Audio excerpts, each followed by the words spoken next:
problematic. But so sorry about that. All right, in business. Who we got? I see we got Dan, Mike, Gordon, and Jennifer. Chuck, welcome. Don, who are we missing? Matt. Missing Matt. Paladin. Our fearless paladin. Our fearless paladin. Oh, he's got fear. All right, we forward this. We missing anybody else? That's all, 18. Okay, send him an email. If I don't hear back from him here in a moment, we'll pull a switcheroo and I'll send him a text. Actually, you know what? I may just send him a text just to aggravate him. Jennifer, how was Peru? Damn it. Oh, fine. Sorry, I just Damn it, fine.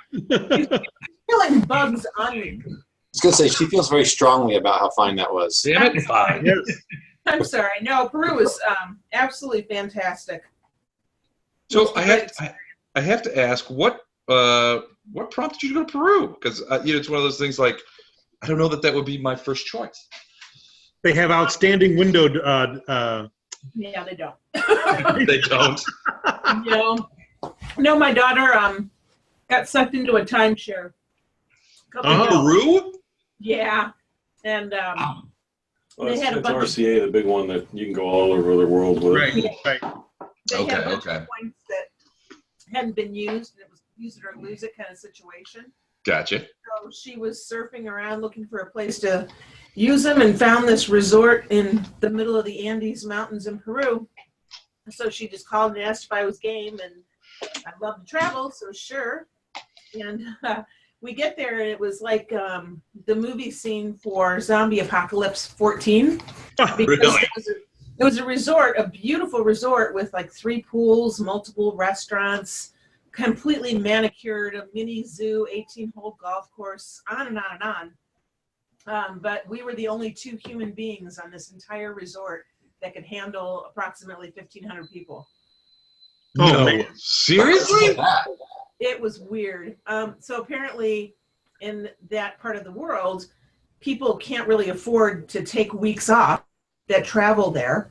Right. So they tend to go there for the weekend or a long weekend. If they're fortunate enough, they can get maybe a Thursday, Friday, Saturday, Sunday. So we arrived on a Sunday, and there was a bunch of people there, and they were partying, and it was typical resort. And kids. Hey, this would be great. Yeah, we woke This up is gonna early, rule. and it was crickets. And No kidding. So it's just you and her in the whole place? I can't even describe how eerie it was. It was crazy. And it would have been fantastic in its own bizarre way, except that they closed all the restaurants down. Oh no kidding. So There's no one there. what did you do? We found this little Peruvian woman that had a little 7-Eleven. Like a little bodega type joint? The negative 100th. I don't know how to describe it. And we basically made her year because every scrap of food that she'd been holding on to, we pretty much bought her out over the week. But essentially, Morgan and I lived for 4 days on chocolate, vodka, potatoes, and eggs. Pretty much. Nice. Yeah, it was bizarre. I mean, it was a really bizarre experience, but beautiful. And some woman with RCI, with the travel group, took pity on us, and she helped us get around, and we had people shuttling us up to do some horseback riding, and it was a lovely vacation, but really kind of creepy odd in certain points of it.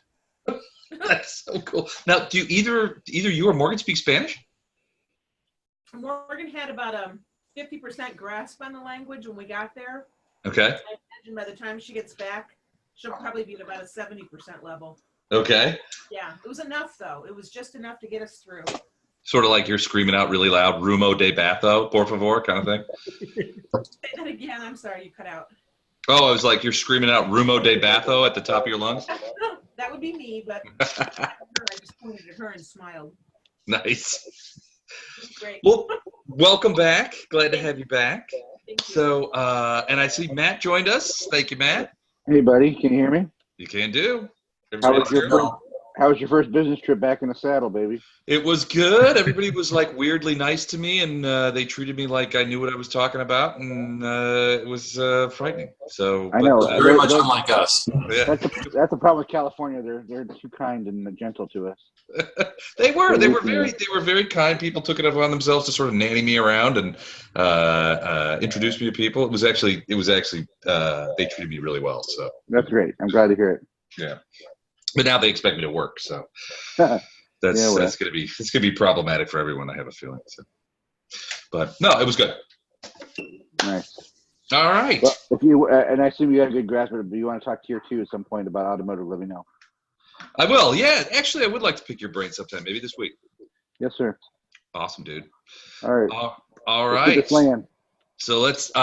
So lots going on. So last time, as you guys read in the recap, you guys are following out here into sort of this wasteland area, and you've been doing it for a while. So if I can, I'm just going to punch back over to the big map real quick, and just for a quick quick look over, and you can see you guys being the purple line. You can see where you guys have sort of gone. Due west, and essentially following at first the reports of the direction that the hag was going, and then finally after Farina was able to discover him, the actual tracks of the hag, who was obviously moving sort of in a roundabout manner to the west, but definitely. I was kind of surprised that hag wasn't flying. I thought like hag would have some sort of flight spell or something. But okay. It depends. So it depends on how I mean, if you're flying, how do you track somebody? All right, fair enough. But I was thinking this is all magical. It could be. It could be that she had people that she was bringing along on the ground as well. You remember the weird footprints. So I don't know, but there were tracks. Now they didn't start until probably close to this area right here. That hex there, but you were able to find tracks. And take them all the way out into, frankly, as far into the whirlwind as anybody in recent memory has gone. As you closed in on, kept moving west and closed in on, frankly, the edge of the map, you found these big scorched areas, these big blackened areas that were, in some cases, several miles across. There was a bit of a discussion about whether this would be, the work of dragons, but in general, your consensus was that these areas are far too large, even for the biggest of dragons to have done all at once. Something else happened here, and the speculation was some sort of like magical fire deluge, but it does very much indicate some sort of like scorched area. The ground tends to be made up of this like very fine obsidian sand, and it just gives off like a chemical smell. What were you saying, Jennifer? That was me. I don't know who that was. It was Don talking to Yeah, I think it was Don too. Oh, sorry. It sounded like Jennifer. All right. Don does sound like Jennifer. A little bit. Sometimes he emits a high womanly scream. So you did find the body of a drake, a serpentine dragon-like animal, which was weirdly had attached to it like a saddle mechanism. And you also found indications that there was a rider who was injured, who moved out and had somehow walked out into one of these sort of scorched areas. But you guys did not follow. You kept moving westward, following the tracks of the hag, or at least what you think is the hag, until you guys were, Ilindar actually felt a telepathic contact reach out, and we can go through real quick. I can tell you exactly what was said because I captured it all in my recap. One moment, please. Hurry up and get here and save me because the Well, at first it was like it wasn't even like get up here and save me. It was more like That's like piss off. It's pretty much. It was more like I don't know who you are. So I mean she very much did not seem to be super interested in you guys, except for checking you out. So hold on. So here's the thing. So at some point, somebody reached into Ilandar's head. A voice asked, "Who are you?" Feminine voice. She said, "Are you allies with Jaranika? She cannot touch me here." When Ilandar said nothing, the voice continued, "If you are Jaranika's allies, come and die with her then," she said. And Ilandar says, "I don't know that name. We're searching for a potential ally." She says, "An ally? There are no demons here." Ilandar says, "We're not looking for a demon." She says, "Who do you seek?" And he says, "We're looking," he was like, "I don't know if I should blow the entire caper right off the bat," but finally he gave it up and he was like, "We're looking for a succubus, the succubus that escaped from Dresden. We wish to aid her." And she goes, "Who are you to aid a succubus?" And he says, "One of the few groups of crusaders in the marchlands. Are you the succubus who escaped?" She says, "And if I am, what do you want with me? You claim to be allies, but you are a drow, an ally of demons and evil." And he says, "Yeah, I'm a drow, but I'm no ally to demons. I'm part of the crusaders that have taken the citadel." And she's like, "Taking the citadel? You're lying." And he says, "No, I'm not lying. Staunton Vane is dead, as is his brother. We killed him. The citadel is in the hands of Queen's Crusaders and an army of dwarves, and our friend was taken by a shadow demon to the lair of the Baphometian Templars. And we were told that an escaped heretic succubus knew the location of that lair and more besides. We seek her for assistance, pledge to return our assistance in defeating the hag that stalks her." There was a long pause, and finally the woman responds, the succubus responds, "The hag, she has found me. That's Jaranika, and she's here," the voice identifies. "But if you are who you say you are, allow me to read your thoughts," which Ilandar did.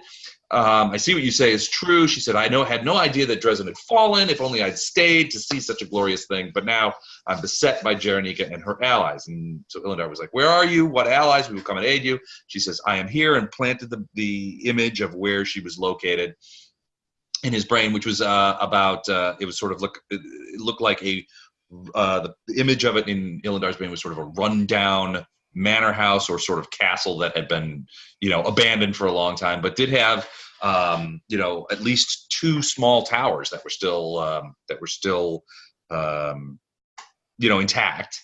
And they were like, "We'll come and aid you. It will take us about a half an hour to get there." She says, "My name's Arushulai. I'm a worshiper of Desna." At which point Fletcher yells out, "Incoming," because two Drake riders had decided to attack you at that very moment, because that's how I roll. And so that battle started up. You guys had some success. Farina with the wind wall against their archery. They were coming in for a lance attack. But Storm was able to rise up and sort of knock one of the riders off onto the ground, about a 50-foot fall. He has not moved yet, but Flashheart and Ohm have ran over there to try and see if he's still alive and see what they can do. Yeah, that was my version of the Leonard move. I was gonna poke him with a stick. Well, there's plenty of sticks out here. So, but yeah, he's just lying there on the ground.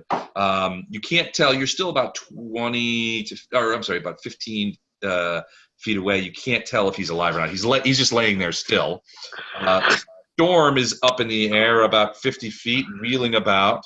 The Drake that it hit has gone past the wind wall and is starting to wheel about itself, but it is riderless now. The Drake with a rider is coming in hot right at you guys. What it doesn't see is that there is a wind wall directly in front of you. So you're not entirely sure who he's targeting, but he is coming in flat out fast. Could the bat be a little closer? Because the bat or I guess he hasn't had his turn yet. He hasn't. Well, here's the fun part. I have lost all of the initiative stuff. So I rolled a 20. I rolled a 38. I'm not taking anything for granted. So we're going to restart, re-roll all our initiatives, and get back into the thing. So, and that's where we start. Oh, I'm sorry. It was a 4. Fantastic. All right. So Matt, I'm limping towards him in the yellow beard sort of way. Stagger, crawl, limp. Gato with a 29. Ilandar with a 5, a gentleman's 5. Very nice. Which one? Ohm, is that Ohm or is that Farina? Ohm's the 10. Okay. Jennifer's 22. Wow. 22 for Farina. Very nice. Lothar, a solid 16. Anybody else? Okay, now let me roll mine here.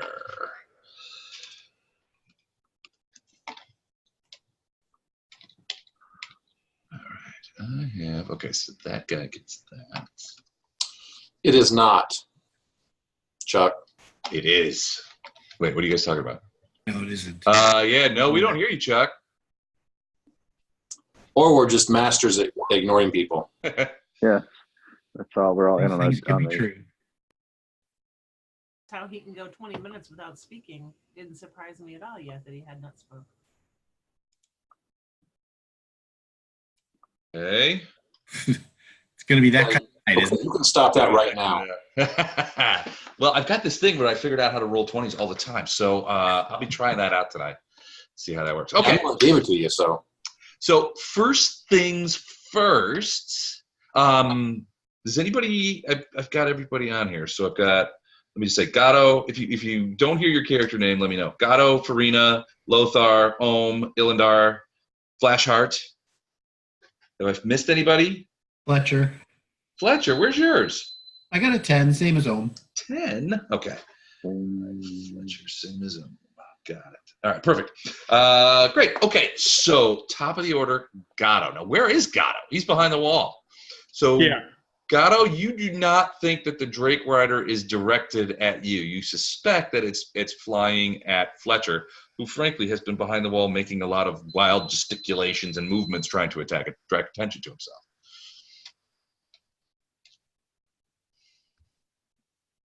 Hello?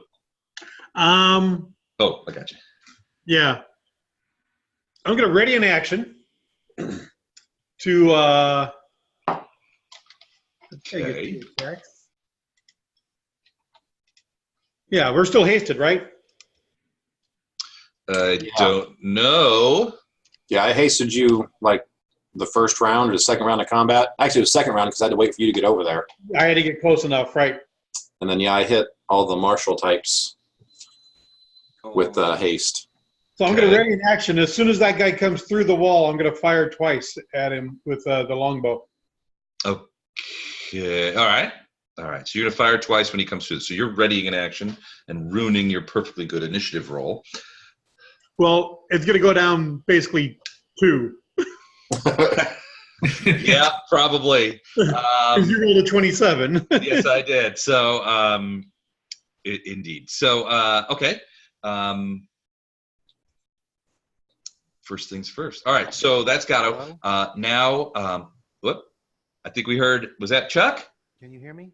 We can. I I heard can you. barely. It's very light, but yeah. Say something else. Say something interesting. Oh, I heard it. Hello. I heard that. is he in the bottom of a well? Yeah. I don't know. Chuck, can you hear us? Yeah, I heard Chuck say hello, but I did too. it is That pretty was the last I light. heard. Intermittent, but yes. Okay. He says he can hear us intermittently. I don't know what to say, bud. We can't hear you now. We haven't heard anything from you after you said hello. Sure. He's typing. Oh, his mic works intermittently. All right. Well, we'll just deal with it as best we can. All right. Cool. So, except for, all right. So, Gatto, I have to say you were somewhat misled because the guy who got a 27 is the guy lying on the ground over here. So, Flashheart, you and Ohm, you guys are running up there, so there's no way you wouldn't see this. And Mike, I'm assuming that Storm is kind of wheeling around. Yeah, Storm's not looking at him. She's flipping around to see where the Drake ran off to. The Drake is. So this guy is, when you guys were running up to him, he's just laying on the ground, and you see him sort of like get up on one elbow, and he looks pretty broken. There's some blood coming out of both of his nostrils. It looks like he's probably got a couple of fractured ribs because he's holding his side, but he seems to be getting up and he's kind of like looking around like, what in the hell hit me? And And it takes him. Let me roll real quickly to see if he even sees you guys. What's his perception? Oh yeah, he probably will. Hold on, let's do a quick perception roll here. Yeah, he sees you. He sees every single one of us. Yeah, he sees everybody. It's like he's got bionic eyes. But yeah, he gets up and you see him sort of like reaching. As he gets up, he's not trying to necessarily jump up because you don't think that he can. But he is trying to sort of like move to like maybe get on his knees, and you can see he's reaching at his side at a sheath there. Sounds like maybe a long dagger, or so. It looks like maybe a long dagger in a sheath, against this thing. But he's reaching for that. But that's going to be all he's going to be able to do right now. And then it becomes Farina and Lothar's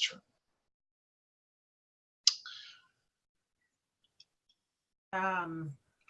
So the dealio with the bat is that it can, if it's not like engaged in melee right now, it can only attack with a bite if it can catch up to it, correct? Correct. You got to put Lothar on the screen too. Yep, I'm getting them.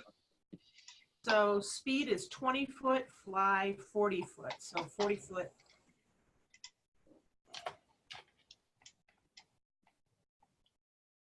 Here, I'll just put Lothar right there. Okay. Yeah. So at one point, this thing had flown right directly behind him. It's just they fly super fast. They fly super fast. Yeah. So these drakes, if I recall correctly, go 100. But let me make sure. 100 foot per. No, probably 60. It might be. Let me. Yeah, 100 is really crazy fast. Yeah, because I mean, I thought. Which is still pretty good for flying, but. I thought I was right behind it, but now I'm 100 foot. Fly.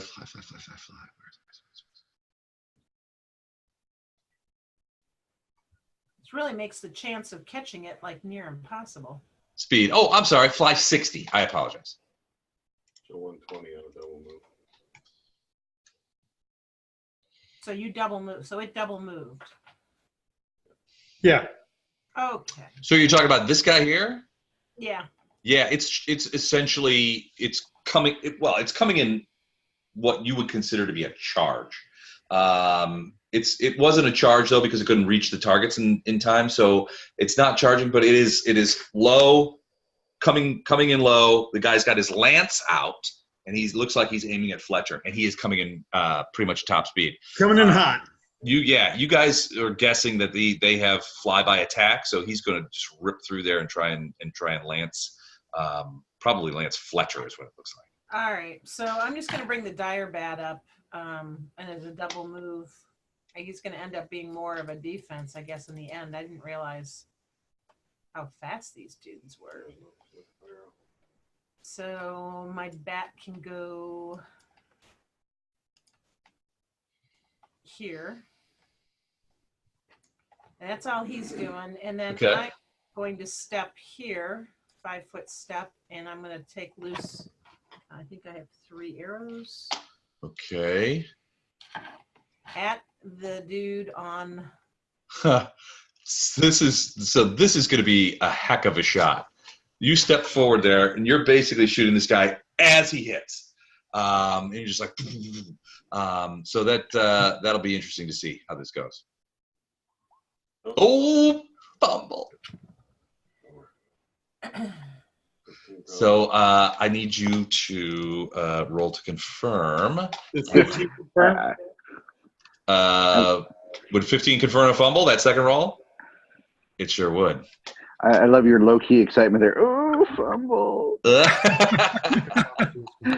don't want to get too giddy at the first hour of the Pen game. and paper. I got to get the fumble thing. Here we go.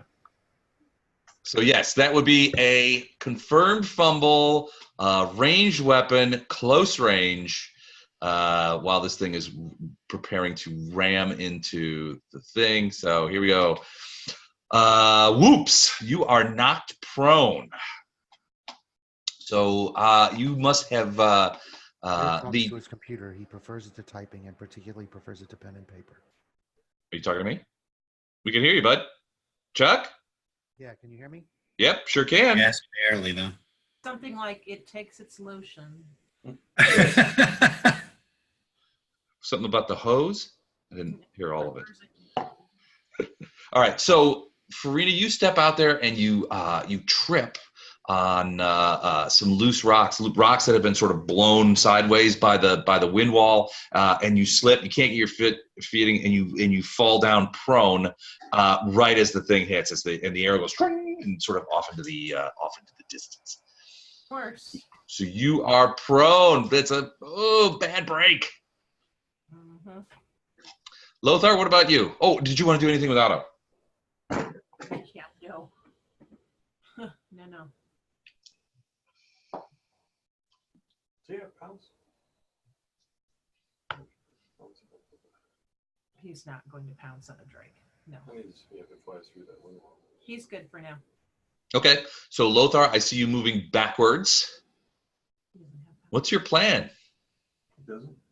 Isn't he a leopard?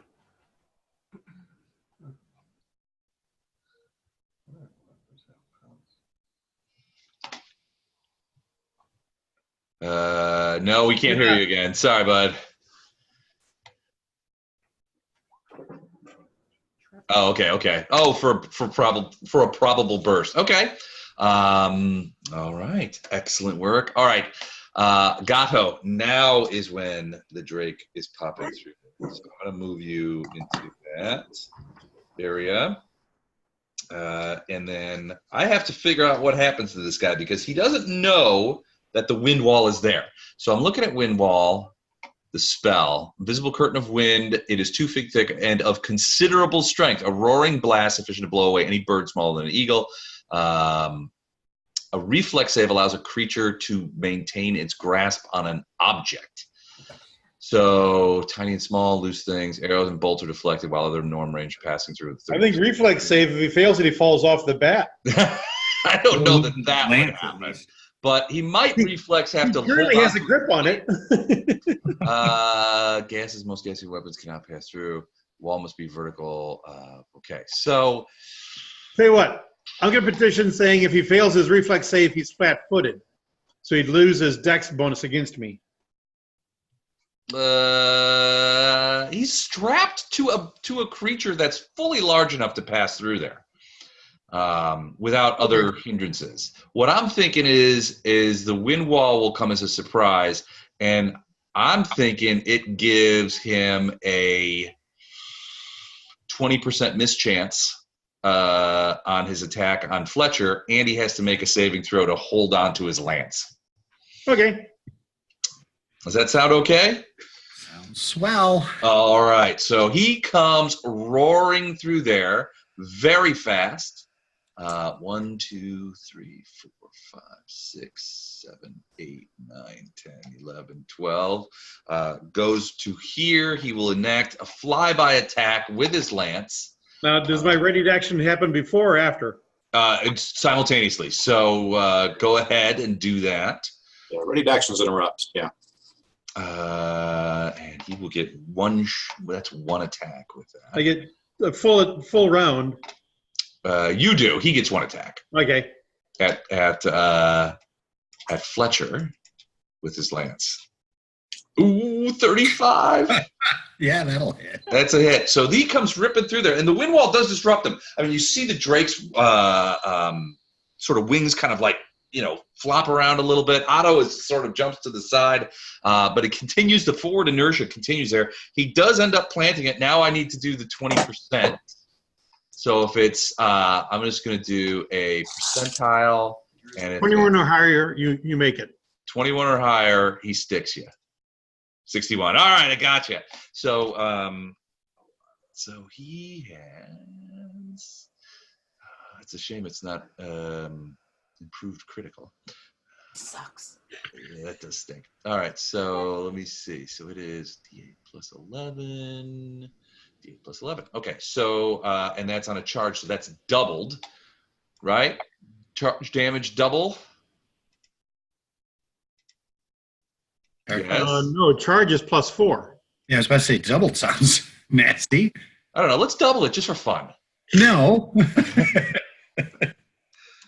Hold on. I think you're thinking of setting for a charge, maybe. Set for a charge, yeah. That's double, I think. What do you get? What do you get as a bonus if you hit when you're charging? 4.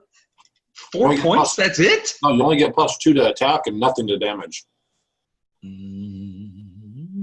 Oh, that's right. +2 to attack and nothing damage for a charge. Well, I think that's poop. But I have a feeling that you're right. Okay. Yep. I just checked. You are, guys. All right. So no additional damage. Sadly. 17 points of damage. Hold on. I want to check one more thing.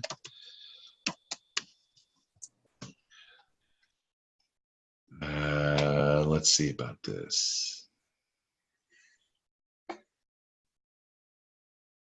Oh, well, it seems like if you were charging on an animal that you would get more damage. That seems unfair, but okay. Now he has to make a reflex save. So Farina, what is the reflex save of your wind wall, so that I can hold on to my lance? I'm pretty sure it's 47. 47. That's solid. 16. 16. 16 DC. Yep. Okay. For my back. No, for your one wall. Oh, thank you. He did not make it. So the lance actually drops to the ground, sort of next to Fletcher, as the creature goes flying by. Maybe stuck in me. 2, Yeah. 3. Now, what was his armor class? So he's wheeling around to there. But with a charge, you lose 2 of that. Okay. Still wheeling around to there. All right, his armor class. Now, so here comes a question. Are you attacking the dude or are you attacking the Drake? Dude. The dude. So his AC is 23. What did you roll? 19 and 22. Oh! But he's charging, which means whenever you charge, your armor class goes down by 2. So that's true. So 21 is his armor class. Any other bonuses here? Hit him once. So 7 points of damage on the dude? Yeah. Okay. So done. I just want to check one thing, see if he has any DR. Can you Okay. hear me? Yep. We can hear you. Heard something. But not very loud. That's a little louder, actually. It's a little bit more. Yeah. That's much better. Okay. Well, I'll try to muddle through with this and see what I can do. Awesome. That's much better quality and much better volume. Welcome back. Welcome back, my good man. All right, so he goes through there, left his lance stuck into Fletcher, but he's wheeling around. He did take a hit. You're not entirely sure. I mean, you see him scrambling. It looks like he's getting some other weapon from up there as his Drake wheels around. But yeah, came through there. Interesting. So that's awesome. Ohm and Fletcher. You want to go, Gordon? All right, Ken. So Ohm, do you want Gordon, to? you're muted. Yeah, go ahead. Go ahead, Dan. Okay. So last quick question is the guy who just stabbed me, is he still low enough to the ground that I could attack him? He's maybe he's pretty low. So yeah, I mean, he hasn't started like amping back up again. He's wheeling around, but yeah, he's still pretty close. So maybe between 8 and 15 feet off the ground. The problem is that the Drake is pretty big. He's normal sized. Right. I would attack the Drake. Can I hit the Drake? Oh yeah, I think so. Okay. So I'm going to do a charge right at him. Okay. Giving me an extra +2. So basically, this thing passes you, lances you, and as you see it wheeling about, you pull the lance away and you angle to the point where you think it's going to be, and you run down there to attack it. And I am That's yelling awesome. as I'm doing that. Okay. That is the Fletcher we know and love. That And is I am raging. okay. I want to make sure I hit him. So we're going to use the rage power of surprise accuracy as well. Okay. I just heard mention I get +2 for for charging. All right, there we go. Ooh, that will hit. That will hit him. All right, so then damage is, oops, sorry. 22 points of damage. Nicely Not done yet. done. Oh, I think that dragon just got a goose. And then. all right. What did we get here? Another 10. Because most drakes are, but. Let me double check just to make sure. He is indeed evil. 32. All right. Now, here's the fun part. He has 10-foot reach. So he gets an attack of opportunity as you run up, and he is going to take it, and it is going to be a tail slap. He's going to throw his tail at you as you come running up behind him. So let's do that before we finalize things. Tail slap, that's my move. Ooh, 28. Double. Let me check and see if tail slap crits on a 19. It doesn't. Okay. But that is no chance for crit. Certainly hits, though. Is that a hit? Hey, you are rolling well, you bastard. I love it. I love it when I roll well. All right. So Hold on, Les. One other thing. What? I'm not done. Oh, okay. I am letting go of the hammer. Oh, what is that now? So that's not necessary. Huh? It pins him. It should. Pins. Oh, What is this? okay. Thor's hammer? So he does 8 points of damage to you. The tail slap does. Got it. So tell me again how this works with the pin. I don't know. Does he have to be on the ground, I guess, would be the question, right? He's not on the ground, but he's close to the ground. So he's using slap to push you away. And he makes a free combat maneuver check to do that. So tell me, so is this, do you have the specs on the thing that the hammer does to try and pin it? Because it sounds like you're using some sort of either special magical ability or a combat maneuver. If I hit with the hammer, I can choose to let go of the hammer opponent. And it will, and so then what happens? That's all I know. Okay. Then they can't move, and I think it's Do that again?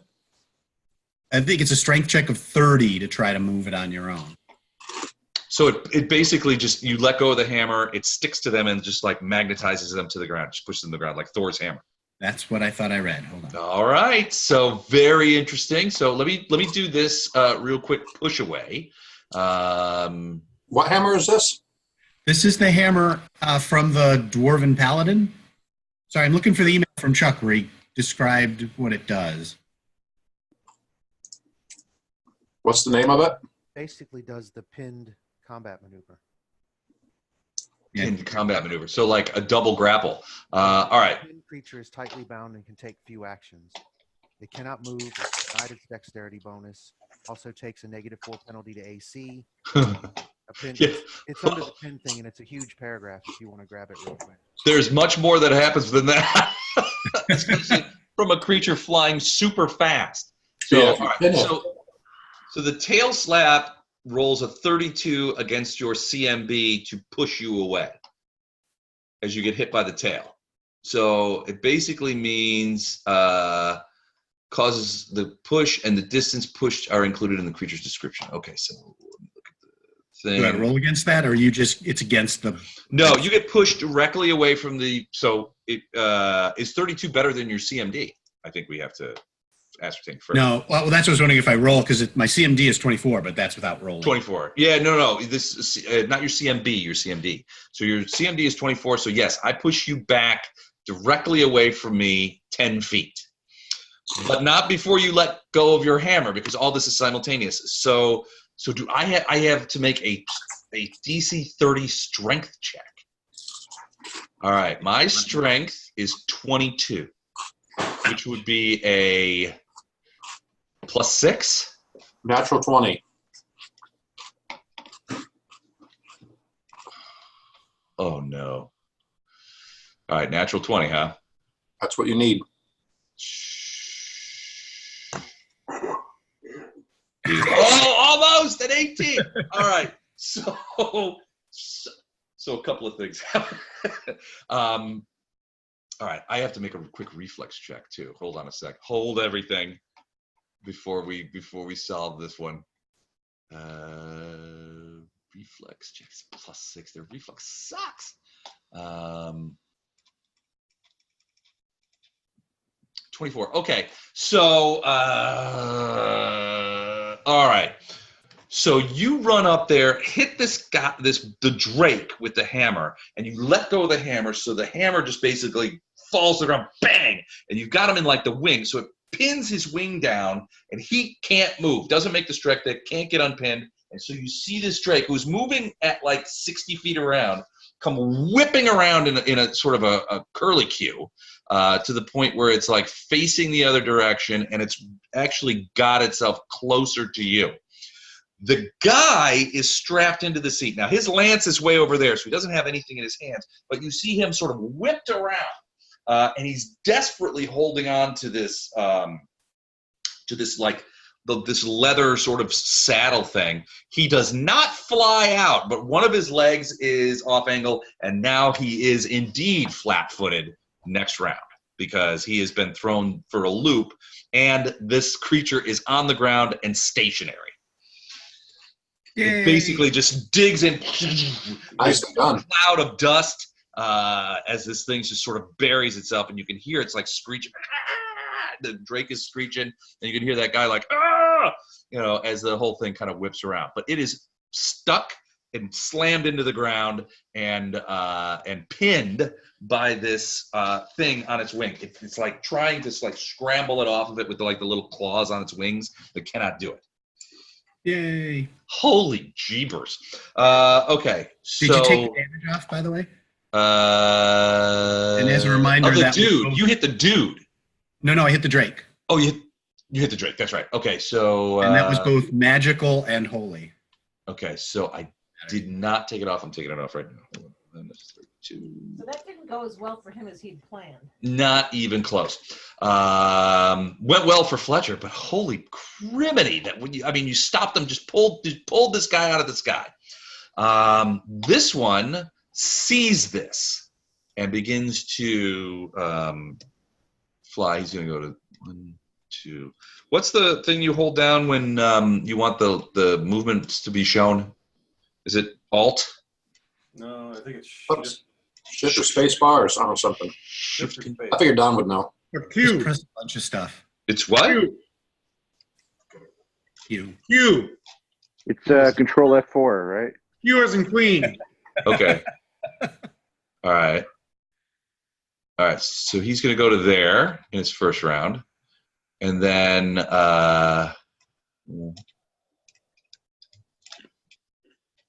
on, 1, 2, 3. I'm not seeing anybody moving. Forget about me too, Les. I was supposed to go that time too. Not that I- Bottom left. Still, the Drakes are still moving. So yeah. Oh, it's down to it's down here. See him? Oh, yeah. There we go. So he's moving down there. So he's wheeling around, sees what happened to his friends. Looks like he might be coming in for a landing. Now, this is the riderless Drake. So he saw what you did to his buddy, and he might be coming around there. So you might have 2 Drakes on your hands next time. But that's something for next time. So Ohm is up. Ohm, I wanted to ask you, did you want to hold your turn until Flashheart so that you and Flashheart could go at the same time? Since you're together and at the other end of the map. It's up to you. You certainly don't have to. Yeah, actually, I'm gonna ask Flashheart if he wants to talk to this guy because I'm just of a mind to bash his skull in if I can. What do you say, Flashy? Sorry, I didn't realize it was off. I want to talk to him. Right, You know, well, Flashheart's always up for a good chat. I will reserve that until Flashheart does his gabby Okay. gab. So I just happen to be the slowest member of the. I'm like the sloth slow, so you're, wait for me. you're definitely at the Mosey bottom of the over. order, Flash, with your 4. All right. So if Ohm's gonna wait until him and Flashheart go together. You go step on his throat or something if you like. So Or up you wait now or wait then to is me. up now is then Illindar. That includes Storm. Now Storm is facing the opposite direction right now, having just knocked the guy off. but moving swiftly. You muted, Mike. I'm basically saying she's gonna be heading the opposite direction as fast as she can. The opposite direction, like off the map kind of thing? No, she's heading towards the drakes. Okay, so she's going to do some sort of like flip But backwards? she was Flip and burn? Yeah, she was doing the opposite direction, so she's gonna bank hard and then take off the other direction at full speed. Can she Okay. grab my bat by the neck and drag it with her? Because I don't know. he's too slow. What's that? Can she grab my bat on the way over? Piggyback ride. Come here. Like the space shuttle on top of those jets like they used to do. Yeah. All right, so Storm is doing like a flip and burn and then coming back. So it'll take probably half her movement rate to turn around. So it'd be a fly check to do that, or are we just gonna just do her normal movement? I think it would be okay. I think she just do a normal movement, but she's going to have to take half of her normal movement of her first movement action to do the flip. So she can do 120 with the double action. So Okay, so what's half of that? So yeah, you're gonna spend 90. You're gonna spend 30 turning. okay. So I'm just gonna measure where 90 is and then put it right there. Okay. Oh, you are going towards the Bat. It was an accident. bat. That's what they're called. Sorry. Whatever that thing is. Briefly forgotten what a bat was called. I may lose the orange and the fly later. All right. So Storms comes sort of does a flip and burn, comes flying back. Just right there. Yeah. And so what? The bat's probably a little concerned. I mean, because this dragon-like creature, and let's be honest, it's been fighting dragon-like creatures since it appeared on this plane. Another dragon-like creature has just showed up right next to it. Is anybody else thinking of like these big sort of cargo planes when suddenly like the F-15s come up next to it, like in Top Gun? Yeah. I have a feeling that's what the bat feels like right now. He's a C-130 with an F-15 flying next to it, going, "Pull over." Pull over. Okay, so that's all a Storm. Flying inverted. He was inverted.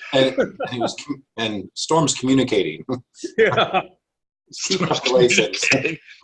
Storm's flipping off on a celestial bat. Oh, Nice fighting, loser. I am. How far is this? Yeah, where are you? Oh, you're back behind Otto. So yeah, this Drake that just got pinned to the ground by Fletcher, it ripped right between you and Lothar. I mean, to the point where like your hair was blown back because it was right there. Right. Acid Splash is 40 feet. I'm gonna step up 10 feet. And Okay. then Acid Splash the what'd you call him? Flat-footed guy on the back of this thing? He's definitely flat-footed. You're talking about the dude. Yeah. Okay. Go for it. Now, his flat-footed AC is 20, though. Or is this Acid Splash a touch attack? It doesn't matter. What did you roll? Did you roll some sort of crit? 21. A 21? That will hit for max damage. So you hit him for 3 points of damage. Let me just check something real quick. So now he's All right. scared. Well, he was sort of so let me tell me. Give me a quick perception check because you're kind of far away. Fletcher would certainly see this. I think I got it. And yeah, you would see it too.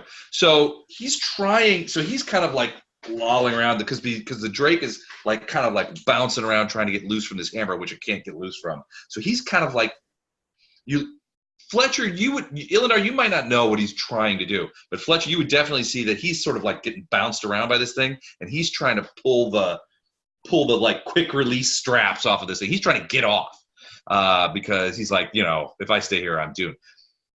What you see is the acid sort of like kind of like splashes against his neck, which is exposed. The exposed sin, and he kind of like he's keeping one hand on it. He just kind of takes it off and kind of throws it to the ground.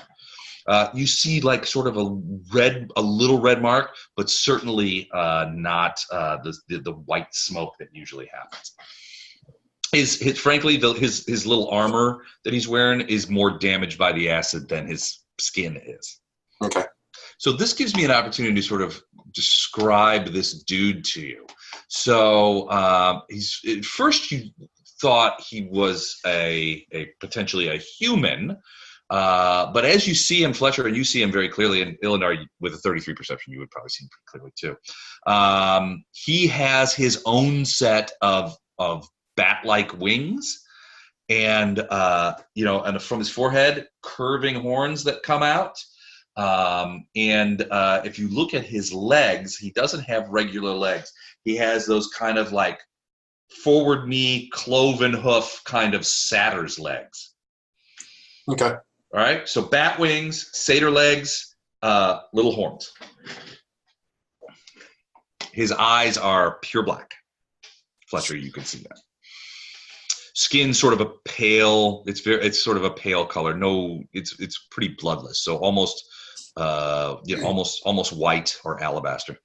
Okay, I'm done. Okay. All right. Now we get back up into the north. Flashheart and Ohm. Storm has flown away. This guy is again the same kind of creature. He has bat wings underneath him that are folded underneath him. They look damaged. You're not sure he can fly. He has the little horns, but he's reaching. He sees you guys, and you can see these very dark black eyes, no pupils, looking at you as he tries to sort of like he's trying to pull this what looks to be some sort of long dagger from a sheath, but he's having trouble doing it. What do y'all do? I say kill him. I say we let him go. Can you hear me, Les? I can. He's abyssal, right? As far as I know. Give me a perception check. I was just gonna speak out to abyssal. Parlay. 1 second. Do you speak Abyssal? Yes. You do? Oh, that's I guess it's just Well, paladin. I should double check that. I would double check that there. I thought I did. What'd I you do roll? not. I apologize. I do not speak abyssal. Oh, My okay. bad. Just And my perception is 14. Oh, good lord. Horrible rolls tonight. 14. Okay. Yeah, he has all the hallmarks of being a demon. He's not. It doesn't look like he's trying to fool anybody. Bat wings, weird horns. He's definitely not a tiefling, which might. Some cases they have this similar kind of features, but when you think back, you can't think of a single tiefling that you've seen that has bat wings like this. You're thinking Abyssal. All right. I will. Well, actually, I will. As a free action, I'll say, if you wish to leave your life, you will answer our question now.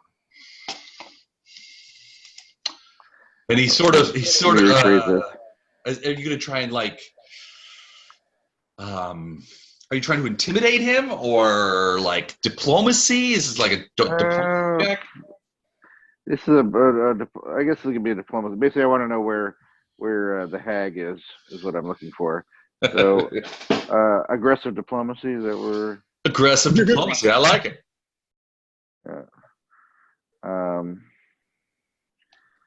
So you may roll a diplomacy check or a bluff check, or what do you want? It's up to you. If you want to try and bluff, it wouldn't be bluff. It would be either diplomacy or intimidate, whichever one you. I think diplomacy is the only one I have in I guess I have okay intimidate, but I'll do diplomacy. I say, demonic chap. And so I would counter with sense motive. Boom. Nice. Say, all right. If you wish to spend one more minute floating about this plane, you will inform me where the hag is, and I will know if you were lying. Both of you. I will then flare up radiance at this point, lightsaber style. Oh, really? All right. So you're just like ring, and radiance comes out. Of course, his golden light comes out. He kind of looks at that a little bit, and you can see, he kind of leans up on one elbow, and he stopped. Kind of like he had the dagger like sort of halfway out, and he kind of like slides it back into the scabbard, kind of leans on one elbow and goes, he kind of coughs. He's like, you can see blood coming, this black blood coming out of Demon's blood. And he's like, I have no love for that hag who called me from the abyss to do her bidding. Spare my life. Spare me on this plane. I'll tell you what you need to know. I swear it. I'm a paladin. You know this is true. I'm also going to work on my monologuing here because I feel right now. I could smell the stink of Iomade on you. Yeah, it's a special cologne we all get as paladins. Speak, and I will tell you what you need to know. Where is the hag? She's hunting the heretic. 3 miles that way. She's got her cornered in a bell tower, but we can't get close to it. So the succubus has discovered something there that provides her protection, keeps us from attacking her. So we've set up a perimeter around her and waiting for her to make a mistake. But so far, she hasn't. What did she discover? I don't know. If we knew that, we'd be able to take it from her. Something inside the bell tower. We don't know what, but it keeps all of us at bay. Can't pass through. Some sort of magical protection. How it protects her, I only assume it's because of her heretic stink. But it disallows us from getting there. So we've set up around her, and I've been trying to wait for her to make a mistake, which she will. What were your orders from the hag? Oh, the stupid hag.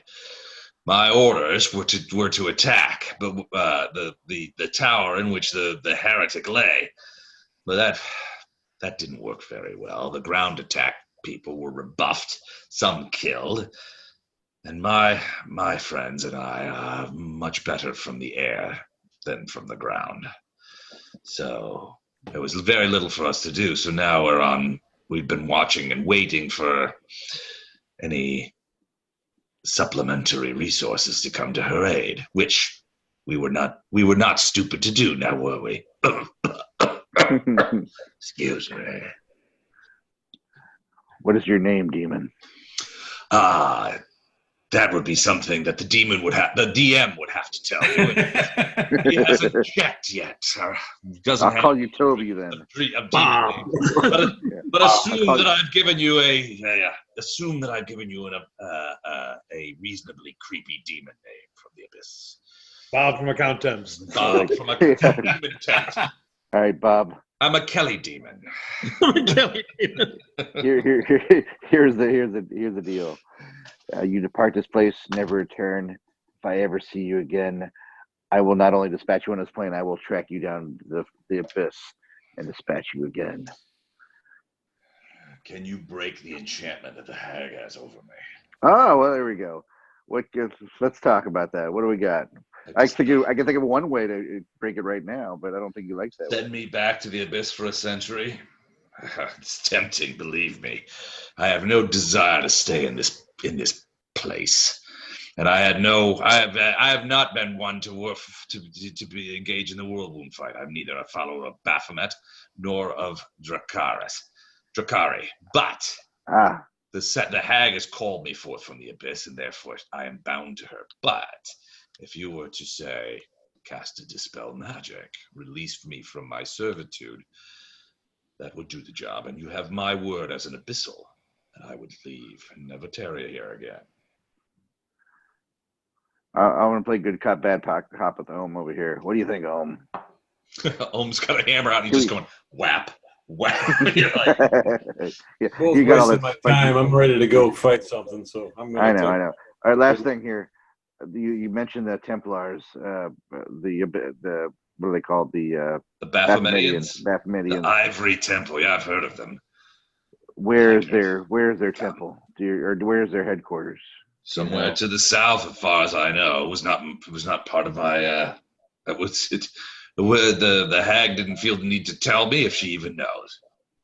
I certainly didn't learn it from the heretic. So what do you say? Release me from my bind to the hag, and see me no more. You have my word. As a demon and a dude who's not at all chaotic evil, you have my word of honor. Not at all. Yeah. Other than that, Demon, the as word of a a demon? Yeah. Wow. Actually, he's chaotic evil. So. Yeah. The word of a devil is something. The word of a actually- devil, you could probably trust. A demon? A demon? No, not at all. Like As a we don't have paladin, you would know that. we don't have a bro bond here. I have spells, but I don't actually have dispel magic. I'd have to know it, right? Yeah. Does anybody know it? I mean, Illendar probably might. I do not. Who else? Bardos would know. Lothar. Yeah, I Bardos. got it. Let me try Bardos. Yeah, I have dispel magic. You have dispel magic, so Lothar could do it. I'll tell you what. Make yourself useful until we find the hag, and you shall have your dispel magic before we do battle with her. In what sense would I be useful to you? You've already interrogated me, such as that interrogation was.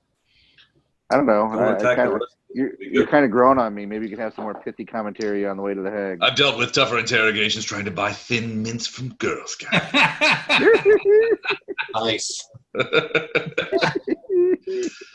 They're a rare treat in the abyss, let me tell you. Girl Scouts? Thin mints. Or the cookies. No. Girl Scouts. Girl Scouts are plenty. Girl Scouts in the abyss, we have aplenty. Demonic little creatures. All right. Well, How, I got what I needed. he kind of laughs. It's like, how may I serve you, Paladin? This is quite the moment here. I'm expecting Iomade to go, "Hey, dude, not cool." Yeah, you're gonna get I'm gonna get a Monty memo from the Python front style. office. You're gonna get some like god figure to like part the like paper clouds, Yeah. come down with a big That fist. was not a good idea. All right, we'll lead on, friend demon. Well, you two guys are obviously buds, so I'm going to go get to the text. Yeah. Yeah, there was still a combat going on. Good luck You with want that. Okay. Flash art. Yeah. I'm going to use a double move in haste to get to about there. Les. Okay, so you're running back to the combat. Oh yeah, you're practically there. So you're this is the first time you see this, but you see that Fletcher is standing right next to what looks to be a downed drake. The other one is flying around, sort of in a great circle around the edge. And from behind you, you would also hear some sort of like weird, unnerving whistle, maybe. Flashheart, you see that this guy sort of leans up on one thing, and you see him sort of point up in the air, and he gives out a whistle. And you could hear sort of down to the south this sort of like answering screech. To your mind, Flashheart, the whistle doesn't seem nearly loud enough for that drake to have heard. But you hear a screech from the drake, and you suspect that he's called his mount back. This to guy. Okay. Okay. And he looks to you and he's like, "May I stand?" Yes. So he slowly gets himself to his feet. All right, so he gets up on his feet, and you can see him. You know, he sort of flexes his bat wings, kind of out. You can tell he's trying to sort of like recapture a little bit of his baldness, his poise. But you can demonic see, swagger. well, you can see that there's damage. Several of the sort of little bones in the bat wings. I mean, you can see are broken. It looks a little bit like an umbrella that's been out in a pretty bad storm. So he kind of retracts them. You see him sort of looking around, and he's looking for. He kind of leans over and picks back up his bow and looks at it. It's broken, so he throws it away and kind of looks forward for the lance. He actually finds the lance sort of laying around, so he walks over to the lance, picks it up. You can see him so the lance itself is designed for charging. It's about 8-9 feet long. You can see him sort of like snap the stave in half, so that now the lance is about 4 feet long and more of a hand weapon than a rider's weapon. And then he looks back up to see where his drake is. It is now Farina and Lothar's turn. So while all this is going on, you guys are down south of the wall. Farina, you're on the ground. You're prone as Ohm comes running up to you. Lothar, you've just seen all this happen with the drake. down to the southern drake. All the buffs. I'm able to take 3 shots, but being prone, what does that do? It's like an action to get up, and then I get Yeah. 1 shot. It's a standard action to get back on your feet. Okay. Actually, it's a move action, which means you get a single shot after that. Okay. Oh, so, yeah, that's right. It's a move action. I apologize. Sorry, you're right. so I'm shooting at this guy. The rider At or the rider. drake? No, at the rider. All right. Does your 30-19, is that going to be a potential crit? I'm looking. Oh no, arrow crit's only on 20s, doesn't it? Yep. Okay, so your bow, is there anything there that overcome DR? Yeah, no. Okay.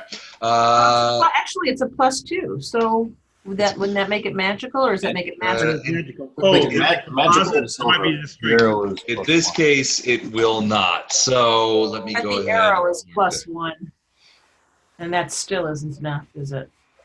If it's from a bow, it makes it magical, and if it's +2, that actually means it behaves as silver as well. Yep. It's plus one. It's +1.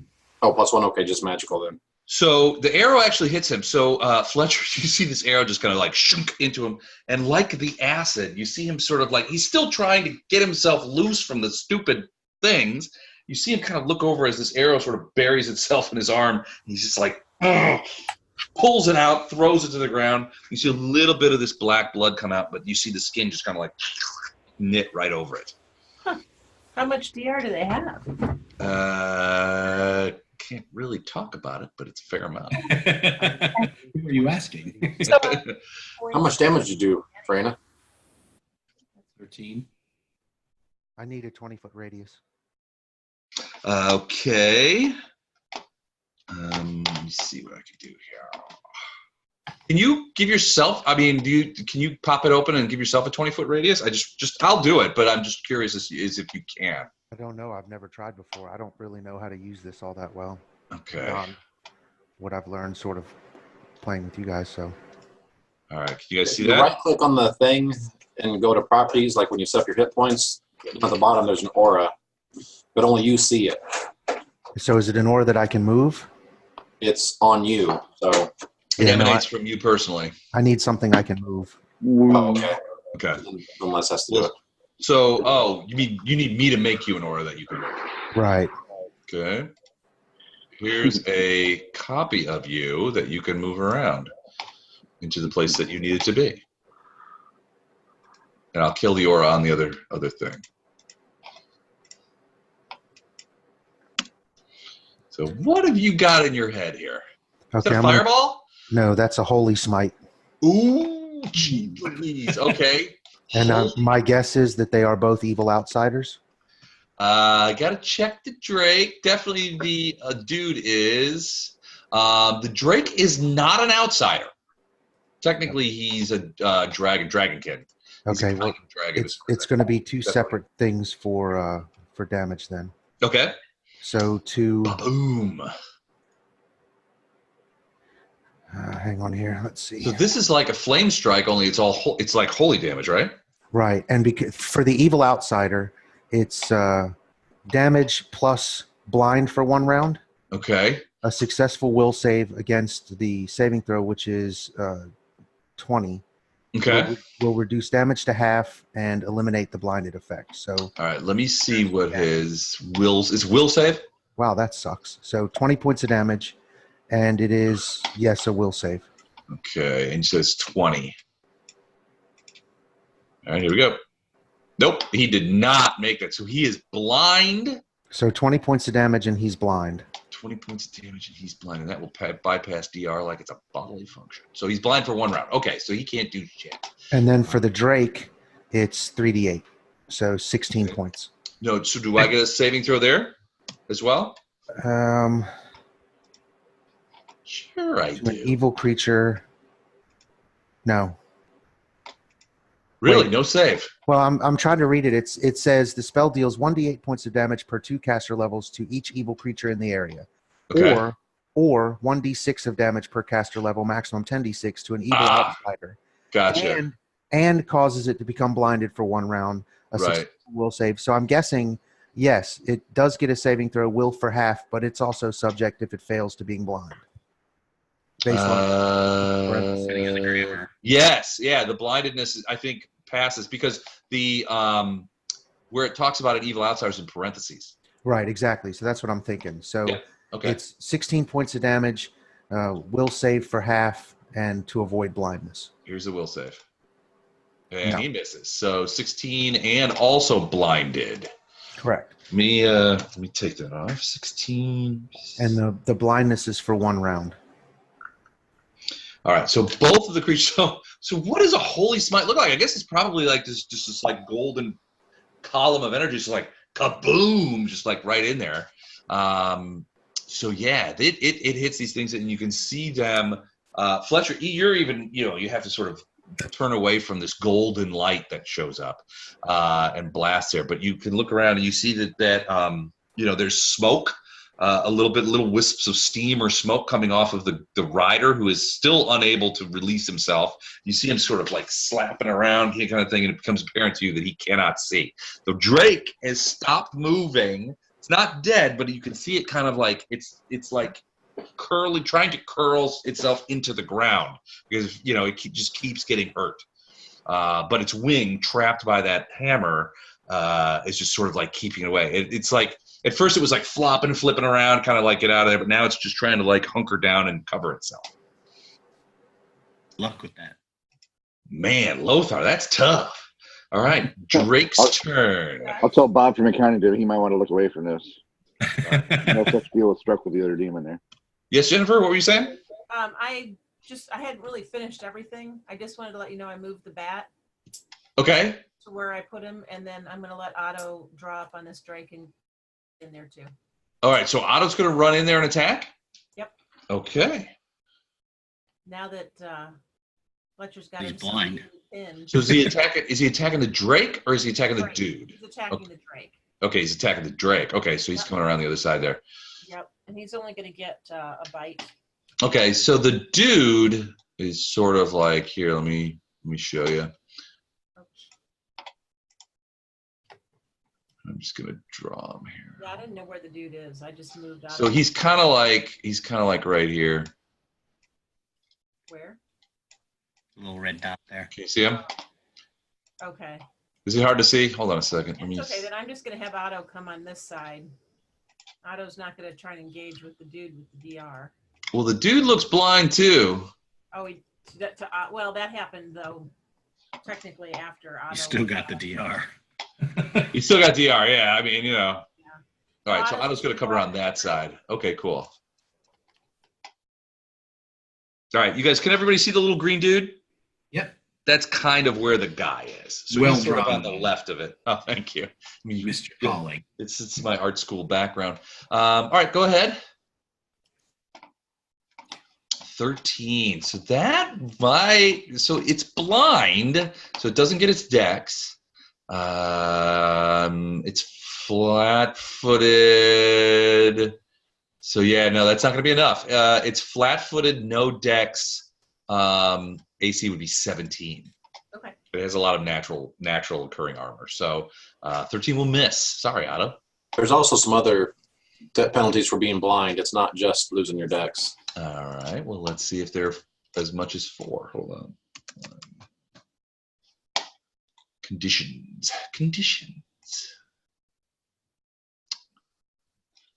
All right. Blinded. Creature cannot see. -2 penalty to armor class, which is going to bring it to 15. Loses its dex, already taken care of. -14 to strength and dex-based checks, and unopposed perception checks. Anything that relies on vision automatically fails. All opponents are considered to have concealment. Can't move very fast. Okay. Yeah. No, it's still even. You're right. He did lose another -2, but in that case, it brings him down to 15. Which, I mean, she rolled a 3. There was nothing I could do here. Yep. Okay. All right. So that is Farina and Lothar. All the bonuses that we have, the cat doesn't her sheet doesn't like add those in. do any of the bonuses that are going on right now, do they pertain to the cat too? Because I didn't add anything. Like hasted and stuff like that? I don't think so. I could haste 7 people, and I would have hasted the most martial of the 7 people. I know Farina got it, Ohm got it, Fletcher got it, Flashheart got it, Gatto got it, Storm got it. How many is that? 6. Yourself? Because I wouldn't have put myself in there because I don't really do anything that benefits from. It could have been Otto having the other one, but that would only add +1 to the attack, so still a miss. Okay. So the other Drake, the riderless Drake, basically bangs a Yui. He looked like at first that he was going to come to the aid of his fellow Drake, the one that is pinned down, but instead you hear him screech, and he basically does a big U and begins heading directly north. He's also risen back up in altitude to about 50, 60 feet. That's what he's doing. The other Drake, the pin Drake, he is going now. He gets an opportunity to try and make another strength check, right? To try and depin himself from the hammer, but he's blind. Should be. All right. Well, he needs a 20. We ascertained he needs a natty 20, so we'll give it a shot. Why not? Actually, I think Missed. He didn't quite get it. No, he missed that. What were you saying, Chuck? well, at this point it's moot and I'm having trouble finding it. So, but I think that the checks that it gets to do from being pinned from the combat maneuver thing are like escape artist. Yeah. It's just the first time it's this strength check. I don't think you can try to strength your way out of it. Okay, so is it? Hang on, I'm trying to find it. It's all right. Let me know, and we'll do it for next round. He wouldn't have made it this time, and he's blinded, so he's kind of like, it sucks. Gatto and Fletcheroonie. All right, Fletch. Gatto. Where's Gatto? There he is, back there with his. Gatto's ahead of me. His little bow and arrow. Where's this guy going? He's risen in height, and he's heading directly north. I need to ask. The rest of us don't know about this little parlay that Flashheart had, correct? I don't know what Ohm's telling you, or if he's telling you anything at all. Ohm, have you mentioned anything? Like, don't shoot him. He's one of us now. I was gonna, when my turn came up, I was gonna talk to Farina is right next to me, right? Right. Yeah. I was gonna mention it to her, but I mean. Today. Okay. I'm shooting the wyvern here. Flashheart's been turned and killing him easy. So, Don, remind me, are you shooting the pinned one or the flying one? The flying one, going north. Okay. 21 and 17 to hit. All right. I don't know that that's going to be enough. I have to check the AC. Hold on a second. As I fix myself another tropical cocktail. Hey, Chuck, from your email, I just copied and pasted the bit. All right. AC 21. So what did you roll? 21 and 17. So one of them hit for 4. One of them hit for 4 points of damage. Okay, let me go ahead and do that. Let me double check the. See if he's going to do. Who are you shooting at, Gatto? This guy? Oh, okay. You know, the other guy was flat-footed. You would have gotten your sneak attack. I don't know that. Yeah, the rider was flat-footed. Well, the rider on the ground? Yeah. That's between Lothar and Ziggy and the bear. Yeah, you probably don't understand. Never mind. Yeah. Dada, which one are you firing at? I missed it. You're not sure that he's even noticed. The way the arrow zips into his sort of like into his leg, or is where the leg connects with the tail, but it doesn't seem to be affecting his flight, and you're not sure. Right. But you did hit him.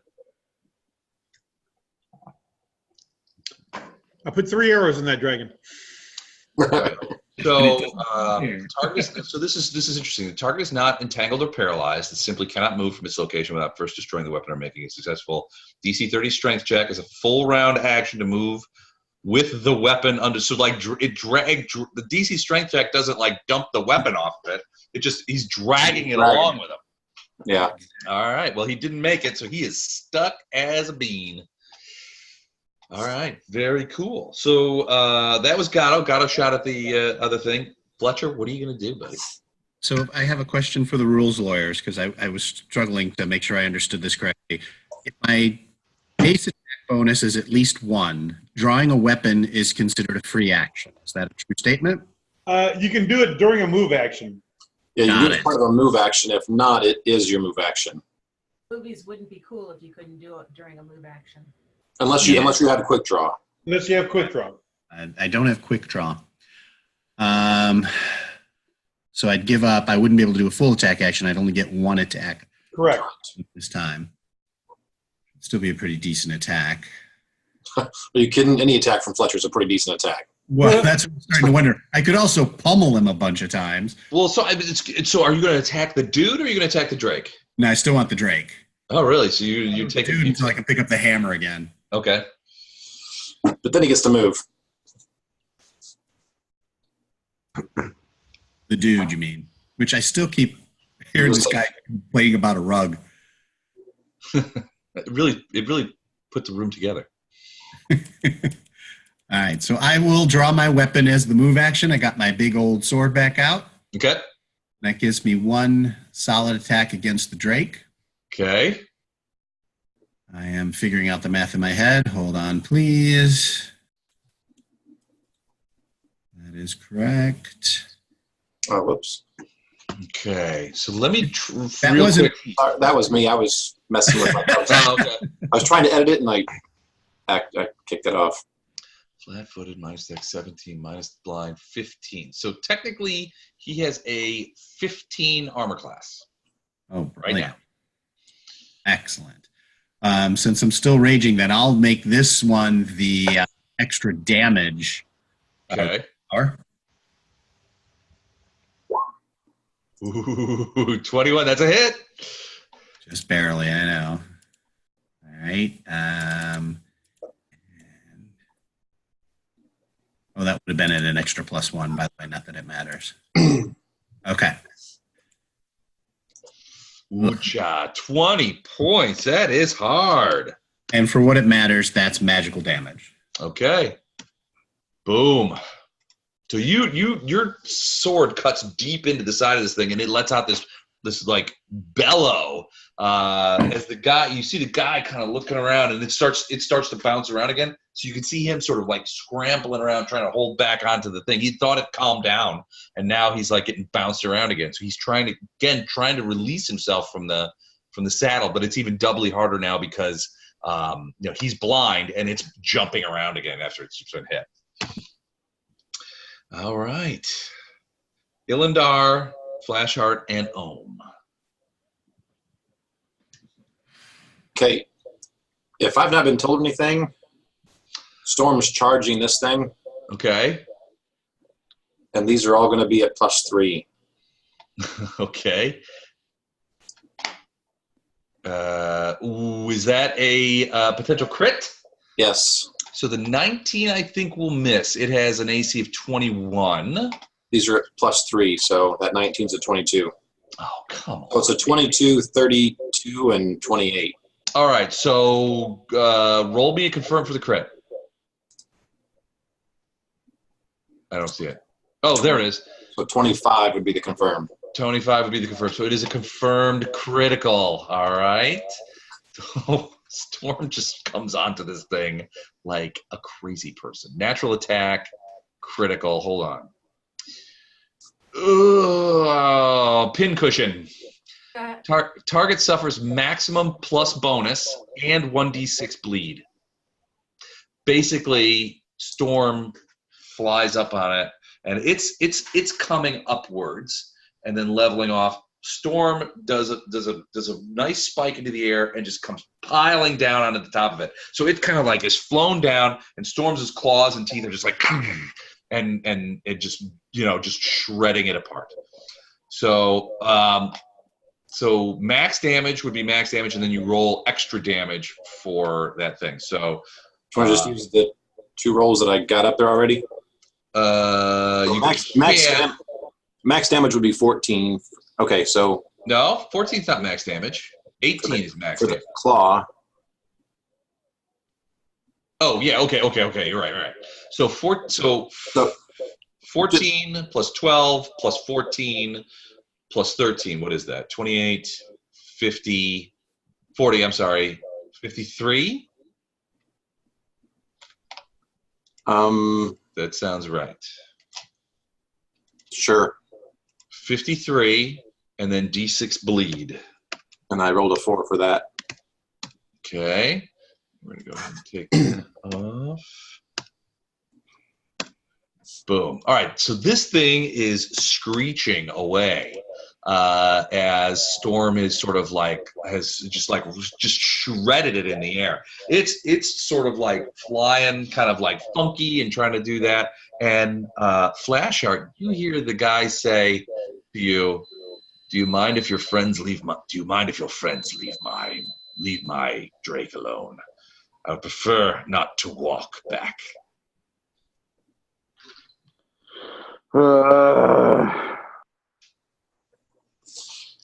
Come now, my friend. And I think we know each other well enough to call each other friends now. Don't you think? Ilandar's gonna shoot it. I don't know, whichever one's closer or easier. Okay. Ilandar, you gotta. What are you gonna shoot? I've got a crossbow. Oh, nice.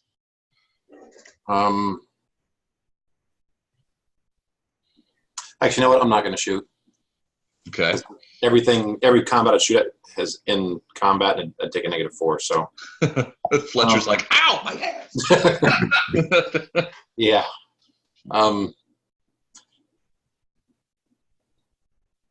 Okay. Yeah, I'm just gonna hang back. Keep an eye on what's going on. Yeah. Ohm, what about you? Ohm's gonna thread through this area, and he's gonna tell everybody he sees that Flashheart is sweet talking with the devil. I knew he I wasn't. don't know what the hell that's about. He's no paladin. I knew he wasn't a paladin. Is it weird that the Drows question the Paladin on moral issues? Yes. Well, I mean, ethics is such a situational kind of thing. He seems fine to me. Right. So, Ohm, you ran up there. So you're running in there. Are you gonna be able to get an attack? No, that's a double move, pretty much. That's a The double. Paladin would Right? So you just like gotta to run up remind you there. that we're wandering the desert until I found the direction for us to go here. So we'll see if the demon's intel is good. Yeah. So if he does unethical things, you guys should forgive him and look the other way. That's borderline between me and my God. Borderline. Yeah. He's got to answer to Iomade. If you put it in my performance review, and right now I have high marks from the last annual review. Cycle. Yeah. Now it seems like cycle is high marks. Did our paladin take levels in politician? you get a diplomacy High in bonus. diplomacy, I yeah. was going to say, yeah. Can you imagine being sitting at that table? It's like, look, we think you've done a great job with the Dresden thing and all that kind of stuff. But if we look in the records, you made deals with 2 devils, a demon, and 14 neutral evil goblins. It's a little bit on the edge. Maybe we can tighten that up for next year. I'll see what I can do. I'll remind myself to play a less morally inflexible character next time. Like a rogue or perhaps an assassin. Yeah, I grew up in a blue-collar bar as a child, so I like the rogues and assassin type. There you go. Perfect. All right. So it's so Ohm, you ran forward. Flashheart, it's your turn. All right. Like Now, he asks you, is like, can you tell your friends not to quit killing my Drake, so that I have something to ride home with? I'll say, "Oi, get it out over there." I will. I'm way the hell over here, so I'm not sure what I can do, but I will say, "Hey, lay off the Drake for a minute." It's like, bring your pet over here. So, do I have this? So Farina and Gatto are probably the closest. Both you guys give me a We're probably perception. about as close. You too, Elendar. Give me one too. I am making zero promises until Greg makes it over here alive. Dang it. Jesus, Elendar. Get my screen So- toucher. Hang on. So yeah, So, Elendar, you hear from the distance, you hear the Black Chart's voice going, "Oi! Stop shooting the Drake!" And Jennifer, you hear it too. So, What did you say? Shoot the Drake? We're gotta really, love the Drake. Hate the Drake. and at this point, I'm asking Farina, did he just say stop attacking the Drake? I'm pretty sure he said shoot the Drake. At this point, she's just it's just hearing what she wants to hear. All right, but yeah, you guys, at least Gatto, you don't because you're too close to the wind wall. But Ilendar and Farina, you both hear him say, "Stop shooting the Drake." So, what else are you going to do besides yell at your friends? I'm like, all right, demon, get off your Drake for a second. What is it? What's in it for me? What's in it for us to allow you to fly out of here versus hoofing it like the rest of us?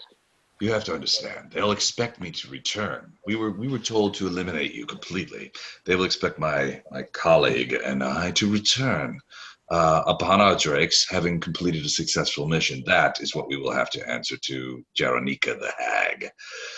If I don't show up, Fight him in it'll also slow my ability to come back. They expect us very quickly. If I'm to aid you, being on my Drake will assist us in the illusion. All right, just about this, as maybe a knowledge planes or whatever. Would I have any way to make a bargain with a demon that has any chance of being kept? Okay, you're a Boy, paladin. that's a The big question you'd be asking yourself. I'm just asking. There's plenty of lore on like how you make a pact with a demon. If you would like to have a long conversation with Ilendar, he's probably got the most experience with demons than anyone in this party. He probably does. Yeah, I mean, he would know. And yeah, and as a paladin, you would know this too. Devils and demons are both despicable, and you want to kill them all. But a devil will at least stand up to his word. Demons will not. Right, and this is a demon. Demon is as trustworthy as a drow. Got to the hag. Like, so is there like a Drake Pretty much, dealer yeah. around? I'll make small talk over here. Is there a Drake dealer or something around here? I'm getting tired of walking myself. Well, now here's the other tricky bit, though. Even though a demon cannot necessarily be expected to keep their word, individuals might, and a paladin would definitely be expected to keep his word, and you just gave yours. I did. I said I gave my word that he would make it out safely. I did not make any deals for his Drake. That's why I'm adding a sweetener here. Like, what else can you do for us? And he's giving me a sort of half-assed. Well, Matt, didn't you say it was just until we got to the hag? Well, I said that he would say. He's gonna beat us to the hag. What did I say? Let's play the tape back. I'll put it all on the recap. Don't worry. Yeah. I don't know. I think it was pretty much like, look, you give us information, you lead us to the hag, and we'll let you go. Yeah, that was it. I won't cast it. We won't cast the spell magic. Right. You won't. Yeah. All Essentially, yeah. You'll cast a spell magic, break the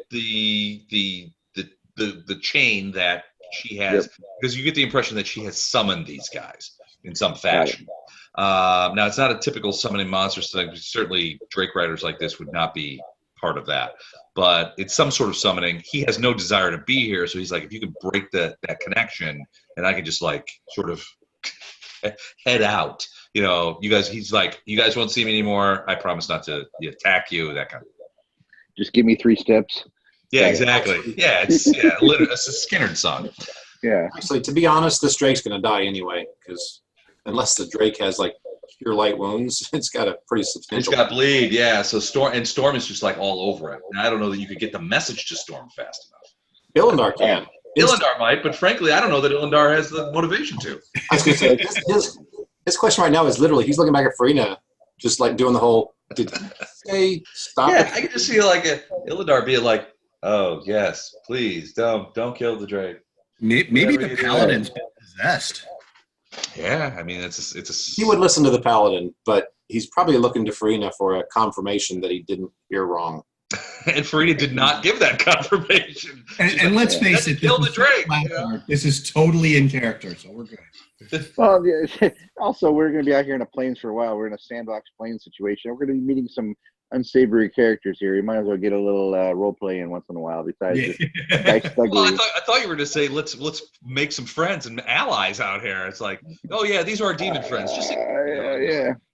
And ignore this that. is So we're soon going to be traveling with the fighter, is what you're saying. yes. Yes. Actually, I was asking him if there was a Drake dealership nearby that I could pick one up for myself. Yeah, it's at I don't- Tom Expositions. It's over in in World Wound Central. Yeah, For now. I'd like to. I'm getting tired of walking around in this plane already. All right. It's all So, brown. Flash Art, are you going to do anything except for that in your turn, or I'm anything gonna- else with your turn? I'm going to make a magnificent gesture of sweeping forward, like "Please, after you," and have him walk ahead of me as we head back towards the rest of this group. Okay, so you walk over to him and sort of like, so he's on his feet, but his wings are sort of like clustered in, and he's kind of limping and that kind of stuff, and he's actually using the broken lance as sort of like almost like a proto cane. He is pretty beat up. That was a solid fall. He wasn't able to sort of like catch himself with his wings before he fell. Plus the being hit by storm. He's pretty dinged up. He's still got one hand around his ribs. You think he's got a couple of broken ribs, probably. I could heal him, but then I think the party will mutiny on me. So I will Can keep you heading imagine? back. The paladin's possessed.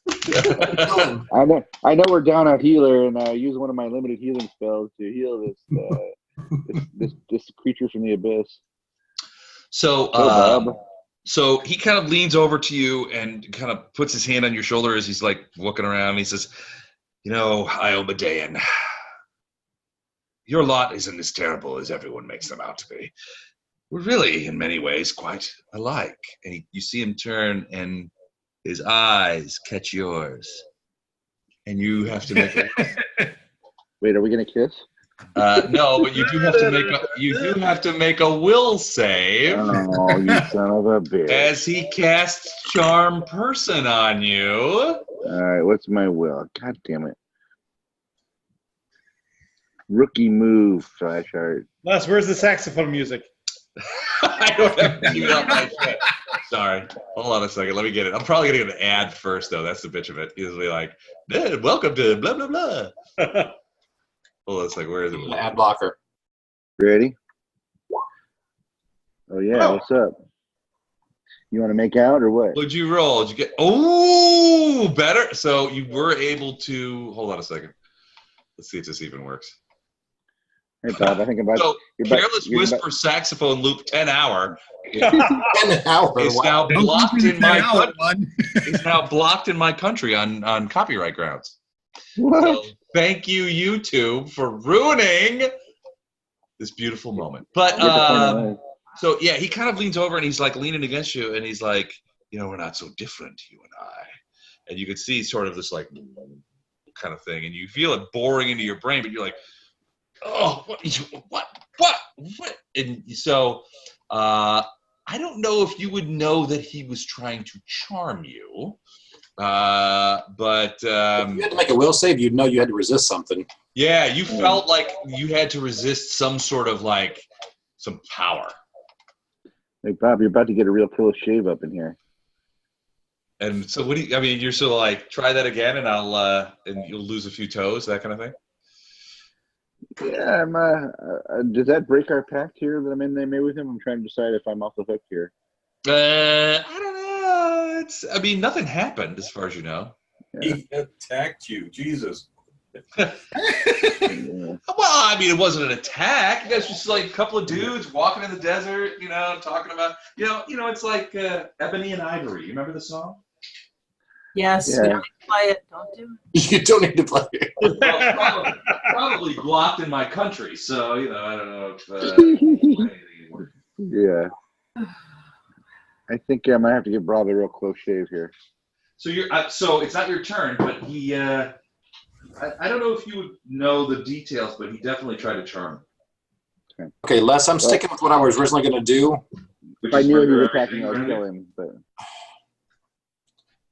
No, but I just wanted you to know I made a decision before this all happened. So Okay, I'm very curious to hear what that was. All right. there we go. Very nice. I love it. you guys look over, and Flashheart and the demon are slow dancing. Right now, you guys are sort of like walking back towards them, and Flashheart, I mean, he's leaning on your shoulder and sort of like clunking along. Mm-hmm. Like, all right, so that was I'm gonna have to gouge out both your eyes. You do that again. Farina, is that what do you say that? Well, the only thing he respected apparently at this point of the counter. Yes, I say that to him. You say, you try that again, I'll gouge out your eyes? Yes. Okay. And you see him, he sort of lifts one hand, he's like, hey, sorry, apologies, Paladin. It was nothing. It's just, it's something. I know. It's a matter of course. I apologize. It's a scorpion in the river parable, I remember. Farina and Lothar. Go ahead, Lothar. You don't want to go first? Yep, go ahead. All right, well, let's see. I'm gonna move to here. Move the bird up here. And then in the interest of what does this button do? I'm gonna magic missile the hell out of this Drake. Okay. Since when do you do magic missiles? Since you gave me a ring of force fangs. Oh, they're force fangs. Okay, so you just blast into this thing. All right. So that's magical damage. It does not miss, and there is no saving throw. So You're trying to verm him. Admit it. I think he is dead, actually. I am trying to burn him. Of course I admit it. he, But he's been hit by more than one person, so I don't he think has not. It would not be a verm. He's been hit by multiple people. You I did a thought- pretty solid job, but he's still got some hit points left. I'm sorry, 19 was not enough. Oh, this guy to the south? Yeah, no, he's only been hit by me. That would have been a verm. No, I thought you hit the guy to the north that only had been hit by Storm. Oh no, I didn't take Storm's kill. He's bigger and badder than I am. he might want revenge. Yeah, Storm so might take offense. So the force fangs are just like, and they just come shooting in between Fletcher and Otto, and just slamming into this creature. This creature's getting increasingly agitated. Fletcher, you just slashed him open last time, so there's a big gaping wound in his ribcage, and now he's just like machine gun bullets just go slamming into him. So he's flopping around again, and the rider is just like, what am I doing? What am I doing? You know, kind of like you could see him sort of like he can see again, but he's still sort of like discombobulated. He's still trying to get off of this guy. Now you see him. You think that the rider will probably be able to release himself from the thing like that because he's got a good handle on the latches. He's popped a couple of them already. You think he's going to be out of that saddle mechanism next round. But the creature is just pinned to the ground by the hammer. It is just like flailing in pain. It's screeching, wings flying all over everywhere. It's a chaotic sight. There's a huge dust cloud coming up. It's Can we crazy. see his health bar, the creature? Yes, you can. You should be able Not to. much left. Yeah, there's not much left. There's not much left of it. Whoops. All right, awesome. So that's Lothar. Farina, what are you going to do? Are you going to try and verm Lothar's verm attempt? Feels right.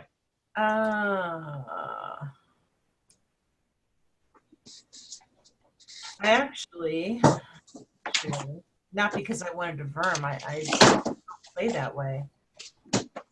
I don't think it would be a verm now. Don't think Oh, it's so. definitely not a verm, but Well, it wouldn't have been before because I hit it too, with Holy Smite. Oh, that's right. Yeah. yeah. Yep. Okay. So Otto is going to move to the other side. He's got plenty of move action, so he'll go wide to avoid an attack of opportunity. Okay. And he's going to come here and he is going to issue one bite To the Drake. to the Drake. All right. He will get flanking bonus. The Drake is not blind, so he gets that +2 back, but he is still pinned. God damn. Wait, I don't know that will be. So he is flat-footed. 17. It's not gonna be enough. It's not gonna be enough. Blind, it would have worked. Okay. That's Yeah, if he was blind, if he was still blind, it would have worked. But you see, sort of Otto comes like you see one of those like wings kind of like come back and block it. That's okay. It gives Farina a +2. Oh wait, flanking. Oh yeah, flanking with yeah. That will hit. It will be the +2 you needed. 15 will hit barely, but he got him. Okay, so damage there is 11. Okay. Damage. Ouch, Max. I don't have it. It's the Drake though. He doesn't have DR. Does it? Does the Drake have DR? The Drake, as far as you can tell, does not have DR. Okay, and then Farina will take her arrows. Now, can she tell how wounded this thing is so she doesn't waste any of her +1 arrows? There's a ton of blood coming out of the slash that that Fletcher made. There are a bunch of holes sort of in the front of it, which these force bullets kind of like shot into it. It's you can tell that it is in pain and flopping around, but its actions seem to be weakening significantly. Okay, well then the first thing we're going to do is we're going to move the dire bat over here. All right. He's gonna like sink his little dire fangs into it. Yeah, he's going to sink his little dire fangs. He's going to attempt. Yes. That will hit. Yeah, absolutely. And 11. Ooh, you're gonna hate me. Hold on a second.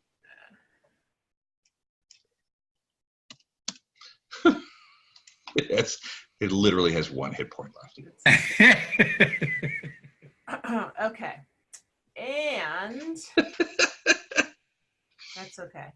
Farina is going to, now she's right side up, so she can move again. Yep. And she has convinced herself that Gatto's possessed?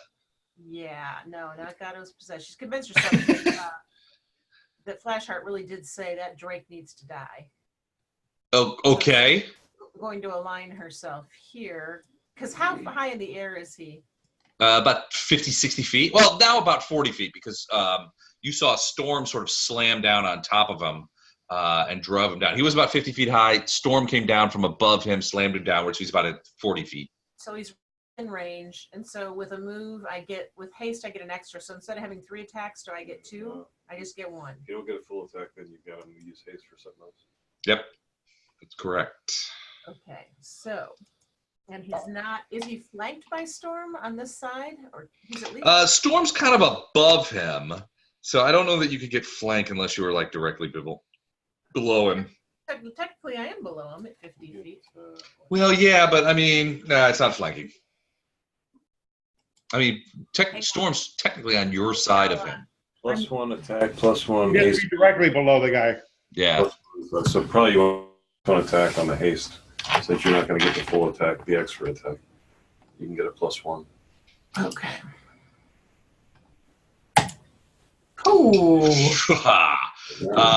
Let me check. Oh, yeah, that'll hit. Yeah. First time she's hit tonight. Shunk. So Storm takes damage right away from that shot.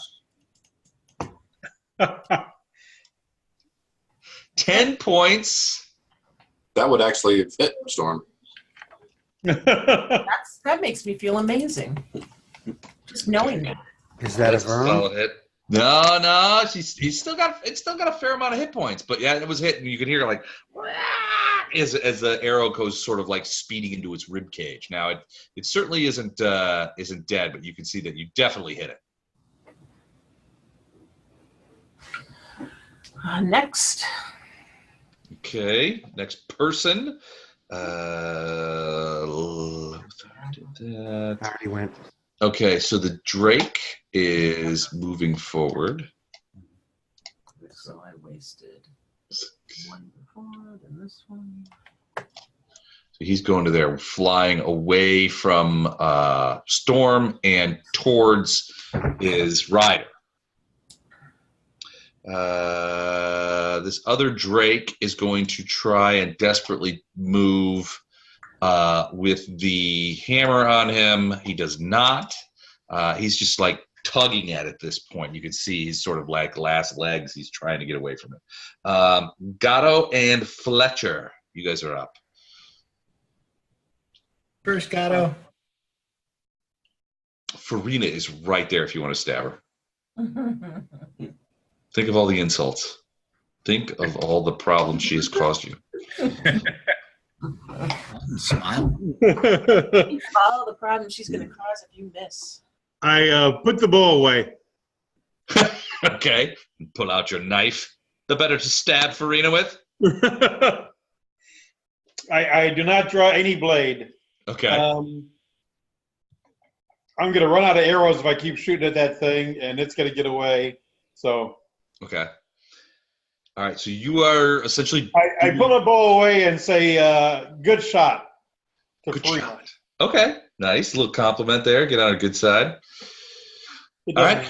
It doesn't work probably. Fletcher. What happened to the rider? I'm sorry. Is he He's still there? Yeah. So he's still connected to this dying Drake. Now you suspect he's got a handle on the clasp. He's got a thing. He's refocused. You suspect that he's going to be able to extract himself. He was pinned and tangled in the saddle mechanism. And when he went blind, that sort of set him backwards from the point of view of getting loose. But he's continuously been trying to get loose.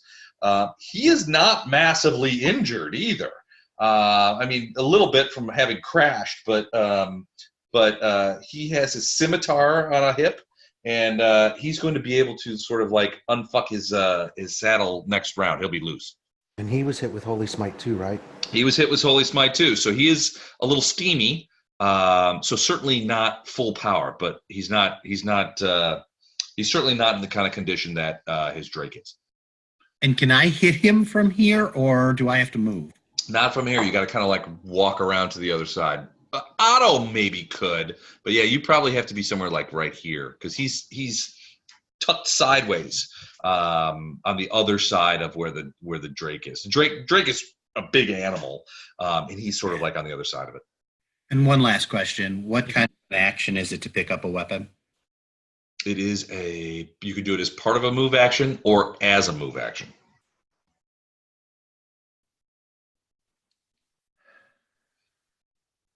So you can move and draw, or you can draw and stand there.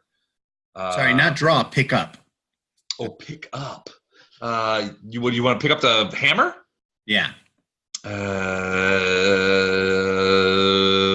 We've done that. Just had its turn, and I think anybody can kill it with 1 hit point left. So. Well, so there's different kinds of pickups. Like if you had thrown your weapon somewhere and it was just like off in the distance, it would be a standard action. But in this case, usually it's a move action, isn't it? Yeah, I would. Oh, yeah, that's right. It's a move action. I guess it would still be a move action. You still got to reach out and grab it. So, yeah, a move action to pick it up. It's my full move action, so I wouldn't be able to then move against. Unless you wanted to take a 5-foot. Hell, you can't take a 5-foot step because climbing on a Drake is difficult terrain. I was thinking if you like stepped on the Drake and kind of like pounded him, that might work, but it's difficult terrain. You can't. Other creatures are difficult terrain. All right, well, I'll still do it that way. I'm going to drop my sword, pick up the hammer, but then my attack is against the Drake. Okay, you're going to put the Drake out of its misery, huh? Yeah. All right, here we go. Poor little guy. And I am still raging. Poor little Drake. Bonuses I'm not aware of? It's got 1 hit point. I know, I just want to make sure I hit it. No, I mean, as far as you know, it's the haste gives you a +1. That's it. Yeah. That's it. You're flanking with Otto. Oh, there we go. He's flanking. That's true. He is flanking. Good call, Lothar. Lothar, who has frankly been the military genius in this particular combat. He's been killing it. Lothar, you've been killing it. All right, here's the to hit. I All right. found stuff I don't have to roll with. That'll do it. You see Fletcher sort of grab the hammer, unpin the thing, but the creature was so debilitated by this point that just removing the hammer, his wing just sort of flops over secondary. He kind of starts to bring his head around and maybe look at Fletcher and maybe give him a bite, and Fletcher's just like, and just brings it down on his rib cage. You could hear it crush. It's like, and there's like this big squirt of blood that comes out of the wounds that already exist in it, and it dies. And you hear the guy, the guy's like, he's frustrated. He's still kind of cranking on those straps because now he's tied to a dead creature. He needs to get out of there. And there's 5 feet between me and him, right? Yeah, about 5 feet of dead Drake. Right to them said, "Hey, can you guys stop firing at me for a second?" I'm not gonna move. I'm gonna stay where I'm at. I just want to make sure I have distance on him. Okay. Yeah, no, he doesn't. Yeah, he doesn't. He can't get at you without a 5-foot step, and frankly, he's still tied to the Drake. Ilindar, Flashheart, and Ohm. Okay. Before all this happened, my instruction to Storm was going to be to stay on the thing's tail. Okay. And nothing happens. But then Ilindar is going to come out or call out with the most confusing, not believing what? Call back to Flashheart. Flashheart? Like, say what? Pretty much, yeah, is what I'm doing. But Storm is going to stay right there on the thing's back. It's hasted, so it will have no problem staying right behind it. Okay, so will he get an attack? I didn't tell him to attack. I told him to stay with it in case something happens. All right, it looks like it's flying right. Ilindar is like questioning Flashheart. Okay, it looks like it's flying right towards Flashheart and the guy. Well, Flashheart said don't mess with it, so Yep. I was ready to mess with it in case, but Okay. we're going to listen to our paladin. All It's right. all for it's all my clever plan to get all the victory experience points for myself. Come on, guys, let's get on with it, dude. Thanks for tenderizing him so I can finish him off and claim the experience points. All right. Ohm, what are you doing? Ohm has You just saw Fletcher just crush the crap out of this thing. It's done. Yeah. With 10-foot reach, can Ohm reach the demon? How do you have reach? Remind me again that. He's got a reach weapon. I've got a hammer. Not quite, but yeah, I think so. Move. I'll give you a freebie kind of because you're kind of sort of in between squares. If you go into the next square over, maybe like a 3-foot step. Yeah, there you go. Yeah, you've got reach now. Okay, so I'm going to do a full. Okay, so what do you got like a spear? No, it's a dwarven longhammer. Oh, that's right. Okay, yeah. All right, so full attack with haste, finally. Okay. Wasting all those on me round after round. Well done. Well played. Ooh, 28 will hit. Yeah, I'm just going to roll all these. Jeez Louise. All right, so 22 hit. I got to check. I'm not sure. Flanking too, so those are +2. Okay, so +2s. His armor class is 23. So he hit with the first 2.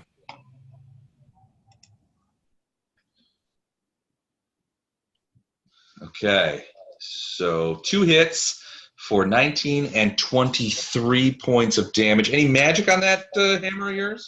Yeah, +1. Plus That's 1. magic. All right, so all right, 6. All right.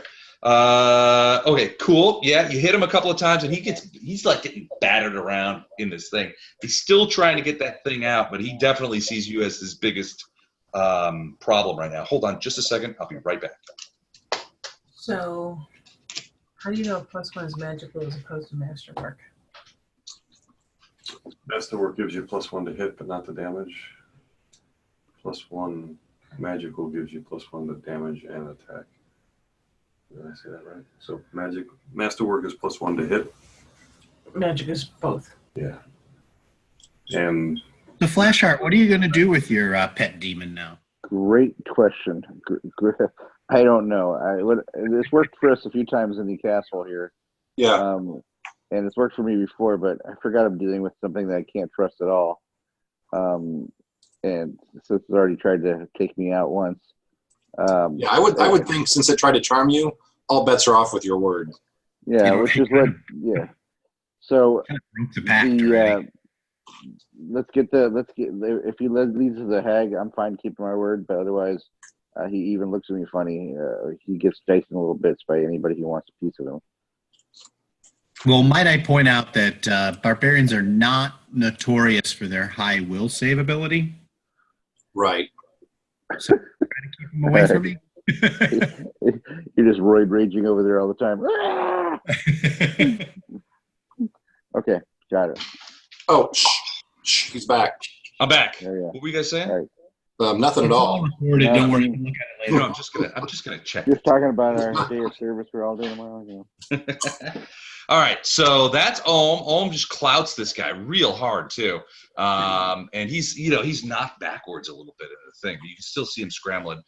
You still think that he'll be able to get out of there next round. Can we see a health bar on him, Les? No, it's just a stick figure that I've drawn. I didn't realize my camera was Doesn't on the come full with a time, health so you bar. have it off. I was gonna say it was off the whole time. Now it's on. Yeah. Hi. Let me get you a guy to look at. You see, I'm comfortably ensconced on a couch here. Mm-hmm. That's a lot more. A lot more comfortable than the rest of us.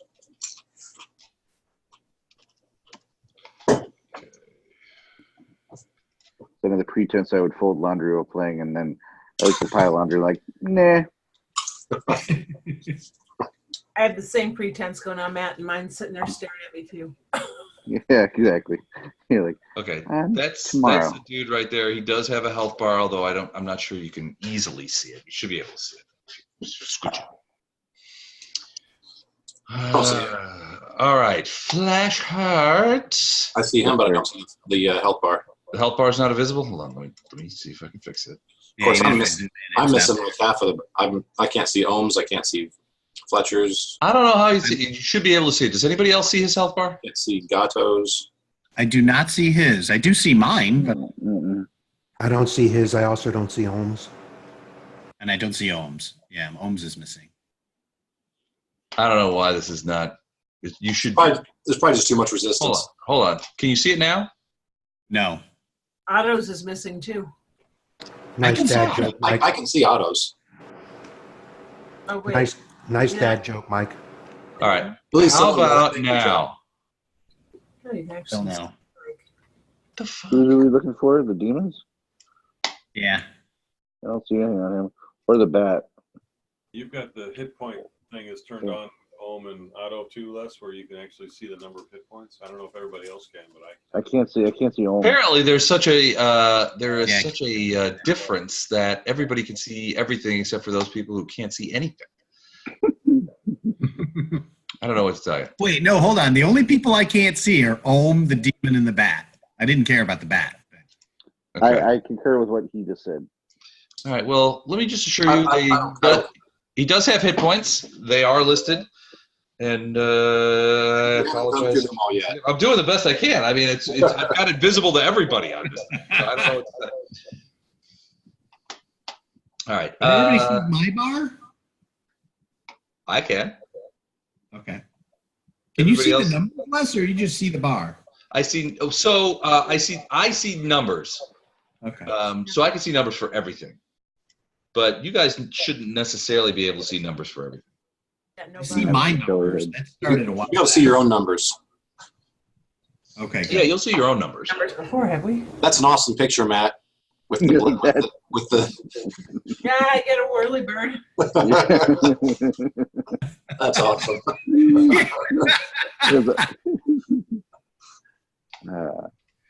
I screen capped it. It'll be in the next recap. Don't you guys worry about a thing. Tells me I need to lay off the Oreos too. Look at that face.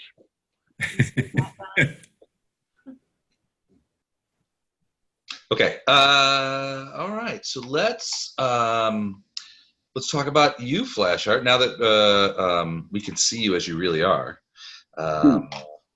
possessed and in the thrall of the thing. No, I'm kidding. What do you do? I mean, so this guy obviously tried to charm you.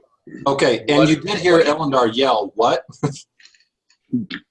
And people seem to still be. You can look over and you can see Storm still chasing after this Drake, the guy next to you called. Oh, it's obvious that Storm is not attacking because Storm could take this thing and Storm can move really fast right now, and so it's quite obvious that she's hanging right behind him on purpose. Okay. So I'll remind Demon, I'm keeping my word. But if you even look at any of us funny, I will finish you, and I will keep my word and find you in the abyss too. You believe, do you believe me? I don't know. I'll have to roll a sense motive check. I'll have to see. Perhaps I should check my sense motive.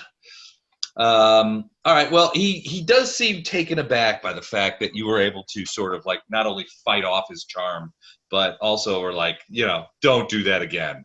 That kind of stuff. So he seems to be, he's like, look, apologies, it's my nature. I won't do that again. I promise you. My worry bird halo. So you do, and what else? I mean, that was just a thing. What else do you do? You just kind of like walk with him? Yeah, I was gonna run back, but I guess I still can run back, and he can limp his ass over here. It's up to you. He's got one hand on your shoulder. He's sort of like walking with your support, unless you've like shrugged it off. Yeah. After the Medusa gaze or whatever, I'm gonna say, yeah. Why don't you use your cane there? And I will step aside. I don't need a dagger into the ribs either. Okay. Well, he does. Yeah. All right. So he's sort of walking. He's using the lance as a thing. Which way do you guys go? You moved before him in the initiative, which is why. Is his Drake coming this way? It is. Does your Drake carry two people? Not in this condition, probably. It does not. Well, I mean, you ask me, they'd be like, "No, our saddles are for a single rider. They're combat rigs. They would not work well with two. The Drakes themselves are not very. They're not used to carrying creatures. They're not usually amenable to cavalry duties. I'm sure if he saw me covered in full plate armor too, he'd be a little less amenable. Yeah, probably. All right. Teeny bit of great Drake shit out on the plateau here. Flashheart doesn't need a lot in this world. For some reason, he has a envious mark. He wants to fly around on something. Okay. Okay. So Drake, anyway, Drake might be it, huh? I don't know if Drake's it, but I'll be keeping my eyes out. On the shopping list back to Gorham or whatever else. Send me a flying creature. Iomade. Right. Your deity's Iomade. Just for reference. Yeah, where's my astral? You should probably keep track of that. My astral. You such a Gorham? You're praying to Gorham now? No, not Gorham. No, what was the name of the guy who's our merchant, the king of the merchants there? Bashir? Bashir. No, not Bashir. The other guy. The whiner that we rescued from down below, who became our tight friend. Horgus Guarm. Okay. Horgus Guarm. Close. The guy on the toilet. No, not the guy on the toilet. I said the words. Nicto Veratus. Okay. Anyway, I encourage the demon to put some hustle in his bustle, and meet his Drake somewhere along this path here. I'll bring him down to earth over there. And he points off to you guys' left, which is like this area right in here. He's like, I'll bring him down here, and then I'll lead him to you down to your friends, so that you might ask what questions of me you have. Yep, I got just the guy for you. He's like, and he's sort of like, you're moving. I'm assuming you're moving due south. I'm moving. He pointed over here, right? So I'm moving. He's moving over that way. So he begins to like move over that way. But again, you're in front of him in the initiative roll, so you get to move first. Okay. Well, I'll keep my sweet eyes on him, but I will move this way and this way. Okay. There's 1, 2, 3, 4, 5. Oh, I have double haste, right? So I can go to. Yeah, you haven't done anything. Yeah, if you want to go all the way there. Yep, I'm waiting. Okay. He waiting. He actually. All right. So it's his turn. He actually goes. Sinister craftiness you can try to get away with. So he goes to about there. And that's going to take both. That's going to take both of his move actions. Actually, he's not even going to get close there. Hold on a second. Is this where he tries to tie his shoe and then pulls out the Pulls out the dagger. the No, Derringer he crossbow? doesn't seem to be doing anything else. Doesn't seem to be. As he moves. Well, it's a demon, so he doesn't. It's all about seams and can't. But he gets over to there, and you can hear him sort of like. And so it's weird because he does this kind of whistle, but your ears hear like a whistle that's like very light. It's like, but your brain hears a whistle that is much louder and much more piercing. So you're wondering if he's not also sort of like telepathically whistling to this creature. That's what it feels like. Like there's what you hear and what you sense, and they're very different. It's strange. It's a very strange sensation. And I remind him, you Drake, there's one thing I can't vouch for his safety. There's a very hungry and angry robo dragon. What is Storm? I can't tell him. Eidolon. It's Dragon. Eidolon, but I can't even say. We don't know that, so it's like, yeah, he's a crazy dragon. We'll leave him alone. Yeah, thanks to Very God, hungry dragon. everyone calls Storm a dragon. But you see the guy raise a hand. He's like, "I will control him. Please." Which Don't. Storm walks up and smacks God on the back of the head every time someone else refers to a dragon. Even if Farina calls him a dragon, he still smacks God. Nobody remembers what a chromatic dragon is, right? That's what he does. Yep. So he raises the guy. The demon raises one hand to. He says, "Look, I will control him. You need not fear him. Please do not destroy him." Yeah. Okay, so he walks over there. Farina and Lothar, you guys are up.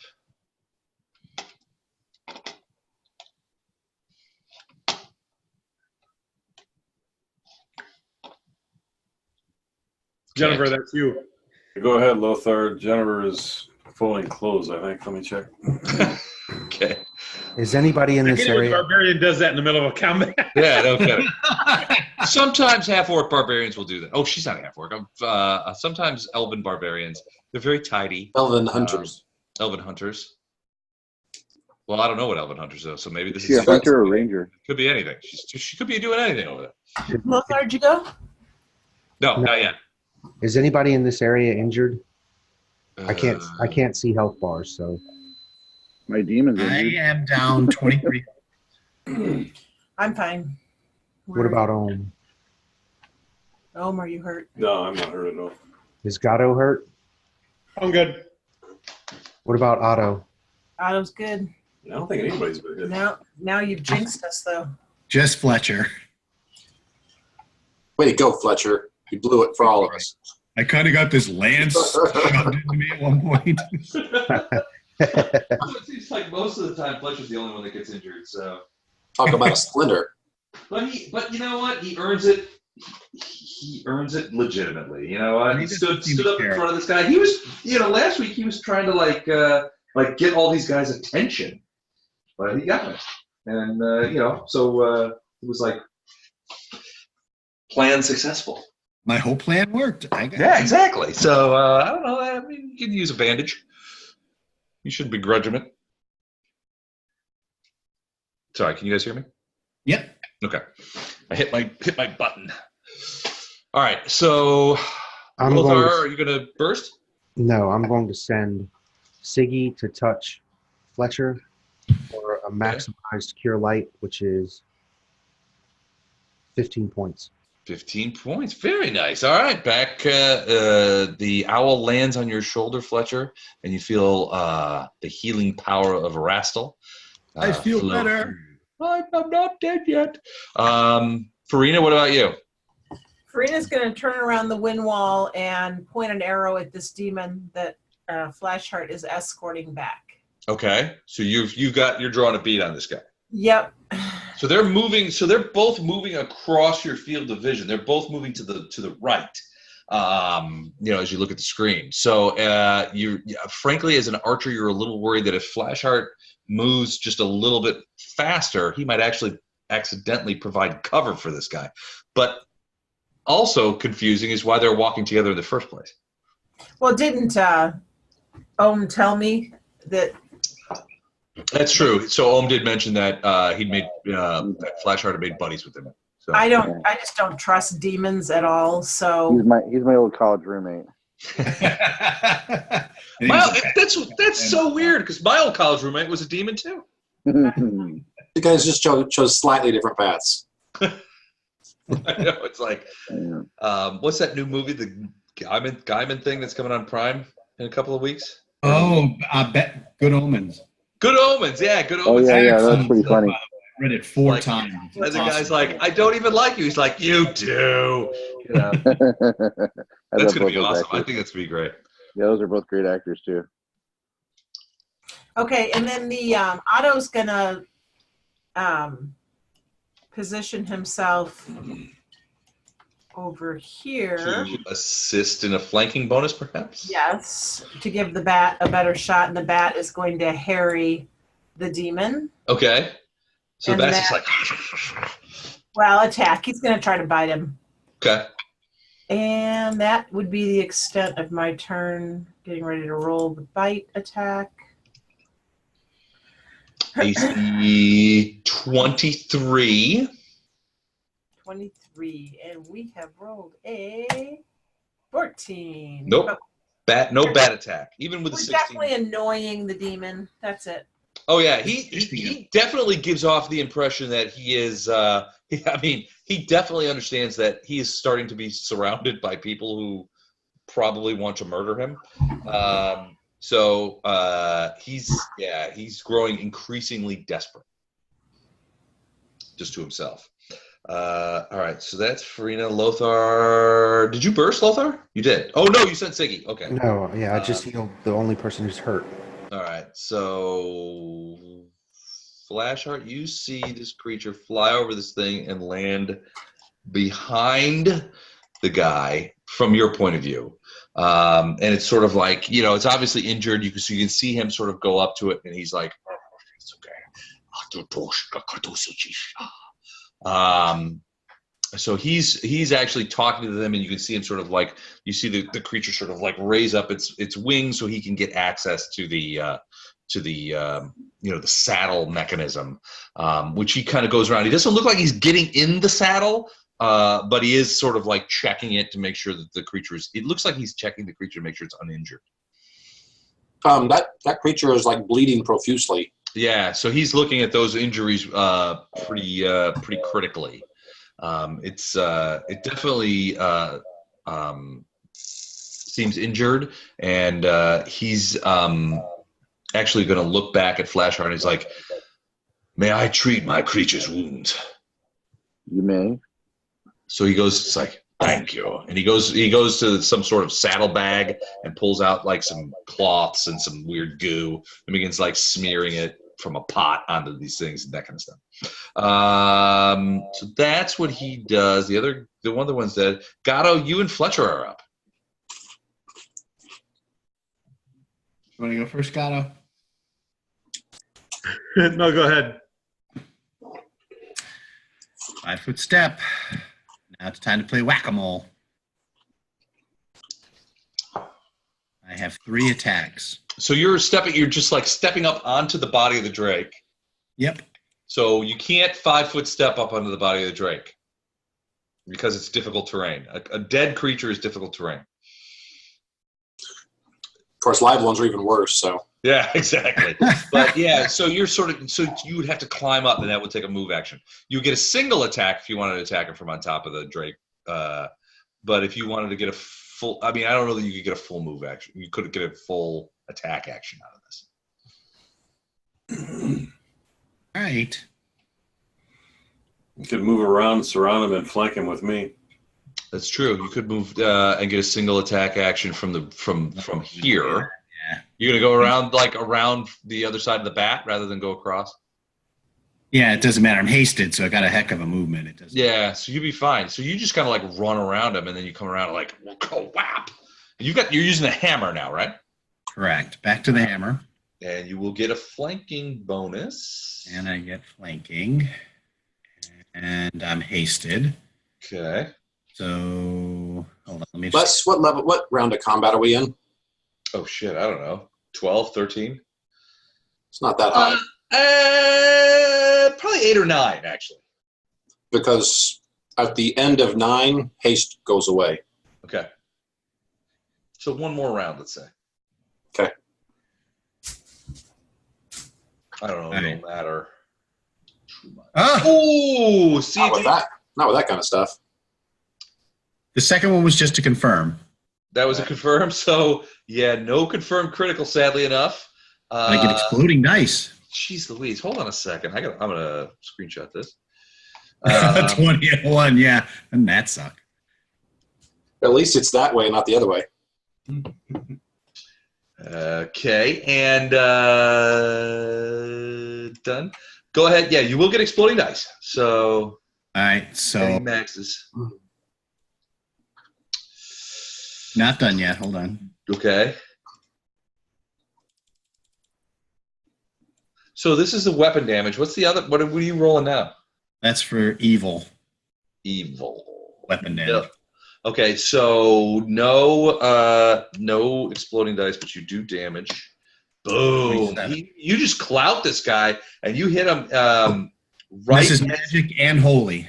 Yep. And right as he sort of detaches himself, you clout him, and you see him sort of like stagger backward. Now he's loose from the things because you hit him just exactly at the same time that he managed to get the latches undone. He is turning to you and Fletcher, and he's pulling a scimitar.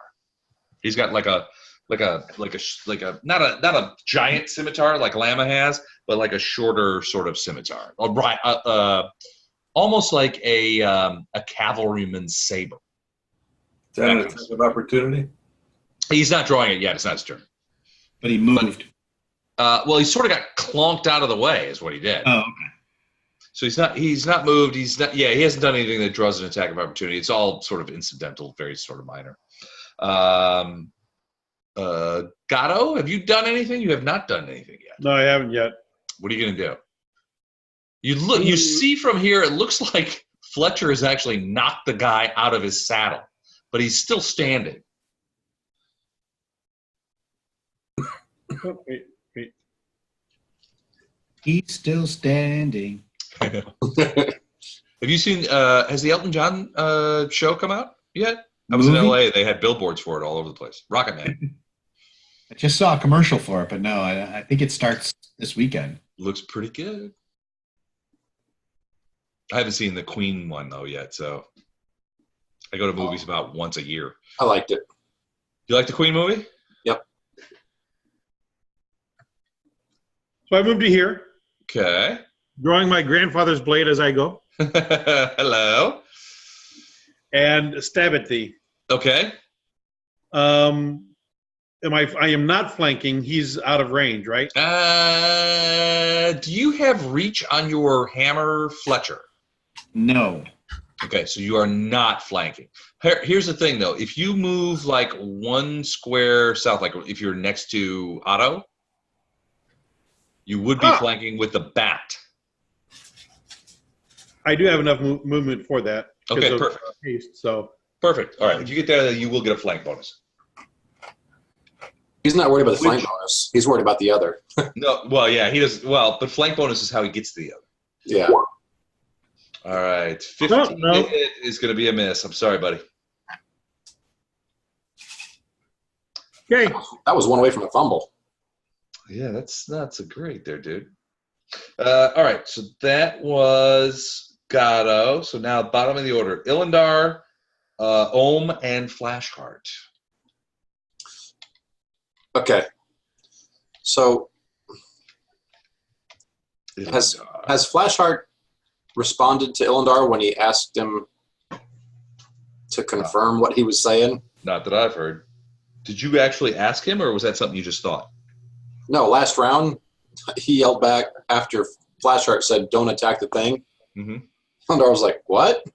Sorry, there's a lot of parody at that time too, so I don't know if I heard that, but yeah, I would have said, "We have an accord here." Okay. So Storm's going to come down and land right there.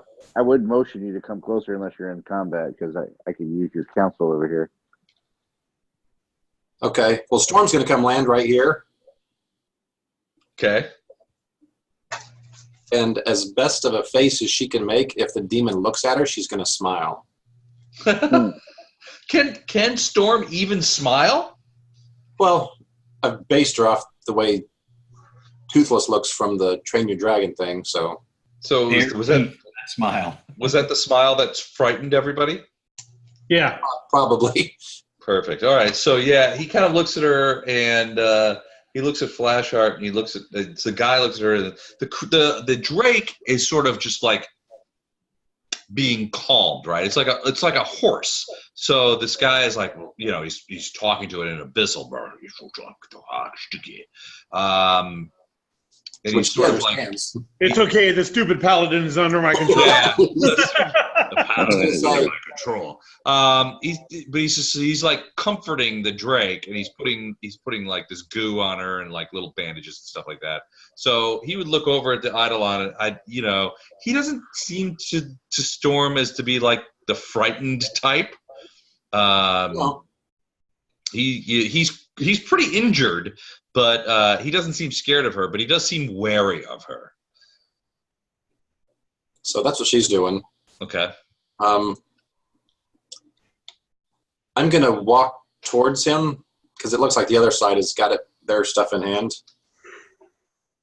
And just kind of you're headed north. Whisper to Farina as I go by her. It's like, oh my gosh, cover me.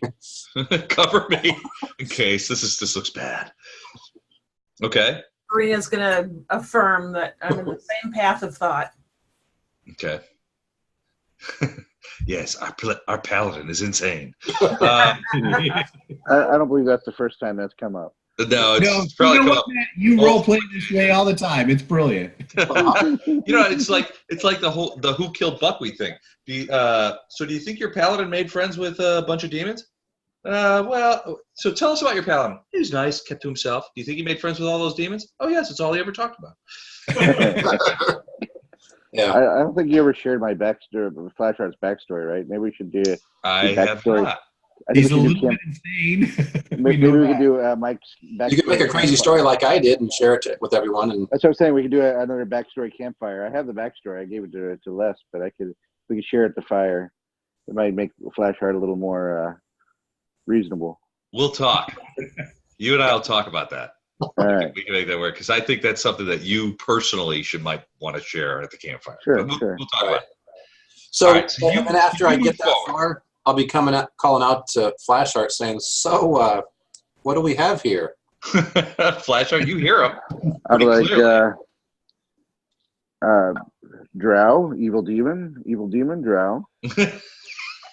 Now that we've been dispensing the pleasantries, old Bob here is working for the hag, but we've come to an accord here where he gets to leave with his little pet in his paltry life, and he leads us off to the hag. Now we can't trust him at all, but he has my word that I won't kill him unless he looks at us sideways, at which he knows his life is then forfeit. Oh, is that about right, Bob? That would be the case, sir. All right, so we're gonna finish cleaning up the mess here, and then we're gonna repair off to you said the clock tower she's in. So yeah, what he had told you is that there were a couple. So he said basically that the heretic is the way he called her was holed up in a old sort of broken down manor house, is the way he characterized it, maybe a small castle. But he said there were two towers that were still intact. One, he said that one smaller one and one larger one, which was a bell tower, and she had repaired to the bell tower. Now inside, he had said that she had been able to work some magic, or she had found some item, and that had created a sort of like boundary through which they couldn't cross. So it's been a bit of a stalemate at this place where everybody's trying to get at this heretic succubus and they can't get at her. So, okay. I want to pursue this further, but it won't be until we're out of combat. But I want to pick up right where that thing happened, or right where you said that. Did Farina hear what he said to you? You can hear Ilendar yelling out. You can probably hear Flashheart yelling back. I don't think Farina would have heard sort of the details of what the demon told Flashheart. Because they were within like 10 feet of each other. It was probably 100 feet away from you. So as a free action, can I just assume that if I ask Ilendar that while everyone takes their turn, Ilendar would explain to me what the details were? Yep. Sure. Yep. He'll pass that off. Okay. You'll notice that. And he's kind of rolling his eyes every time he looks back to talk to you. Yeah, he's going to summarize it as like, Flashheart engaged some bullshit with this demon over here. So we're going to sort that out in about 2 seconds. Mm-hmm. All right, so that is Ilendar. We have Ohm and Flashheart. So Ohm, what are you doing? I'm on full attack mode still, so you've got flanking with Otto, and to a lesser extent with Flashheart, or Fletcher. So you've got flank bonus. Woo! Ooh, kaboom! That is a hit. Boom. Boom. That is it. Another hit. Are we doing multiple hits? That doesn't seem fair. 80 points. No, that's the third swing. Oh, okay. That's a miss, actually. all right. So Finish him. So 2 hits, 1 miss. Oh my god. Nice. 44. Okay. Oh god. Okay. He's still. I don't know if those of you could see his little health bar there. It's very small. But these 2 hits. I mean, you see Ohm, who is a captain in the Dwarven army, just come up and he's got this big long-handled hammer, and he's just like, wham! And he hits this guy's chin, and his head just goes flying backwards, and you're pretty sure you saw a tooth fly out. And then the guy kind of comes back, and you see Ohm just like kind of reverse gears and kind of twist it around, and bang! And you see his head. I mean, he's almost thrown onto the body of the Drake. He hit him so hard. I mean, he's just 2 immense cracks to the head. He's hurting. There's blood pouring out of his nose and ears. He's sort of like scrambling around. You can see that he's a little dazed. That he sort of shakes off. This guy is not happy. Ohm points his hammer at the demon and says to Fletcher, "Finish him." Finish him. Oh, this is- All right, Flashheart. We rotate sir. back up north. What are you doing? This guy is tending to his Drake. Storm has landed next to them and is sort of like looking on with a big weird sort of like dragony grin on its face, which you're not sure if it's like means I'm happy or I want to eat. A little of both, probably. I will say to Bob here, is your beast fit to ride? It will be a few moments, but I'll have him ready in a bit. It takes a moment for the healing Ungent to take control, but he will be rideable soon. Looks like He is walkable now. Looks like there'll be no one to dispute your story when you get back. In what sense do you mean that, sir? Well, I mean, the other demons have been dispatched over here. We're about to be dispatched. They were no friends of mine. You may dispatch away if you wish. I care only for my own skin and that of my Drake. And you and I already have a bargain. Yes, sir, Skippy. All right, so we should be wrapping this up momentarily. And what shall you have me do? Shall I walk my Drake southward towards your group? Yeah. Yeah, I think we should probably get closer. Aye, then. And so he continues to sort of like. And you, of course, see here that Storm will be happy to eat your face if you try any funny business. I don't know what kind of creature that is. Some relic from some Iomedean heaven, but let me assure you, I won't do anything. Some sort of dragon, and Ilendor hits Gatto. Not a dragon. Who said that? And I was like, hey, that wasn't me. It wasn't even us. It was some enemy guy.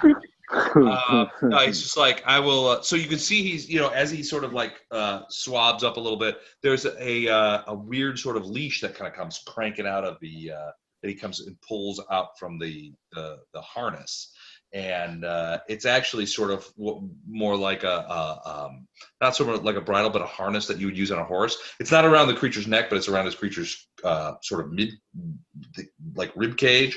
And he sort of pulls it out. It's maybe 10 to 12 feet long. And he's like,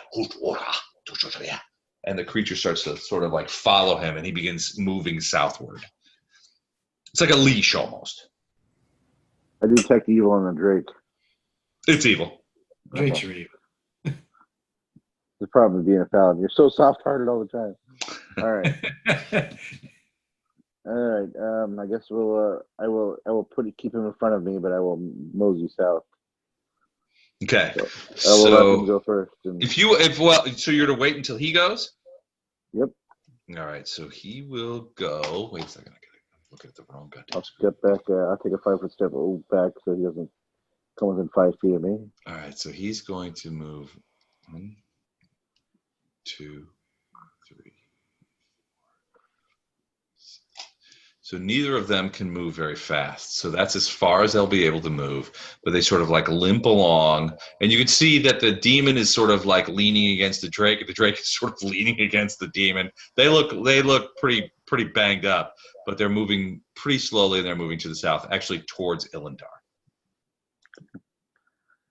And I will nod to Storm, and then I will follow along. Okay. Whatever puts me basically near parallel paths with them. I'm not sure what all your symbols mean, but I assume that's where you're ending up. I don't know why it's not picking that up. We should be done here. Okay. All right. So next up is Farina and Lothar. Go ahead, Lothar. Well, at this point, it seems like this last demon is well in hand. So I'm going to save the magic. I'm going to bring Siggy back to me. Okay. And just keep an eye on the situation to make sure that I'm there if anybody gets hurt. All right. What about you, Farina? You see these guys are approaching you directly, coming directly to you. Ilendar is sort of like between you and the creature, but you basically see a demon of some sort leading that Drake, both of them injured towards you. I'm going to assume the wind wall has gone away, too. Yeah, you can take that out. I'm going to step up to, and I'm going to say, Flashheart, I have no understanding as to why we're keeping this demon alive. We don't need it to track. It offers no benefit. And I'm going to keep an arrow pointed right at its Drake. Okay. I'm not going to dispute that in any meaningful manner, Farina. I'll say back that the demon told me what I needed to know, or what we needed to know, and I gave him my word that he could spare his life as long as he brings us to where we need to be. And then you hear the demon sing out as he's sort of walking to you. He's like, "That is correct. Your paladin here has given me his word that you will not hurt me." We were tracking on our own. We didn't need you, you bastard. It's not a matter of need now, is it? It's a matter of ethics and morals. Massive in any case, he's provided us a shortcut to our next stop. So he's perhaps to be he'll make our himself escort? useful yet. He's to be our escort now? I'll ask Well, but I get something in return. Ask your paladin; he'll know. Yeah. Can we finish combat and then just do the whole dialogue thing Yeah. at once? Sure. This other guy's over here. We're making snappy repair pay. This other I don't like killed. doing conversations in 6-second intervals. I'd rather. All right. I just So- like to think of the other. I like to think. I like to think Mulder's the other hanging demon back. over there. Farina I think is pointing an arrow at this guy. Gatto and Fletch, what do you guys do? So you guys are still fighting down here. Oh, I'm The sorry. I like to think of the other demons calling out, "Hey, help me out over here!" And Bob's like, "You're on your own, buddy." You're on your own, Dickface. The bat was gonna go ahead and attack the other demon too. Okay. I'll go ahead and roll it. Go ahead, move on. I'll just roll it. Gato, I rolled mine. he's still alive? So Gatto, 30 to hit. Is that real? Yep. And 25 to hit. So let me double check and make sure this guy's AC is 23. So 2 swings, 8 points plus 14 and 10. 24 points plus 4 bleed. 2 bleed. That doesn't stack. Oh, it doesn't stack? Oh, that sucks. I know. All right. So Gatto just is like, I'm done with this. Reaches up, does 2 quick slashes, which just lays this guy open. He staggers a little bit. He looks at you and falls backward against the drake, and you see him sort of look down, and he begins to discombobulate. His fingers disappear, and he looks up, and he's like, no, what? No. And he's disappearing, and you see it finally takes his face, and he's gone. He's been sent back to the abyss. All right, so it's at this point we drop out of initiative. Give me a second. You guys think about what you want to talk about with the remaining demons, and I'll be right back. Yeah. If we kill the paladin, we don't have a deal with the other demon. The paladin might give us more XP than the demon. I don't know.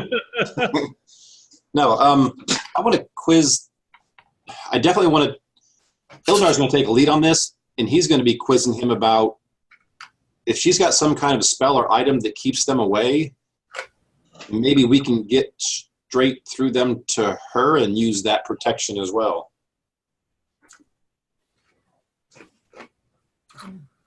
A bad plan? I mean, to metagame, he already said he didn't know. Unless you think he was lying. Olm would Just- suggest that we kill the drake. We don't need that. We have no commitment to the drake. And yet Ilandar's going to be very plain and say that I've dealt with these things.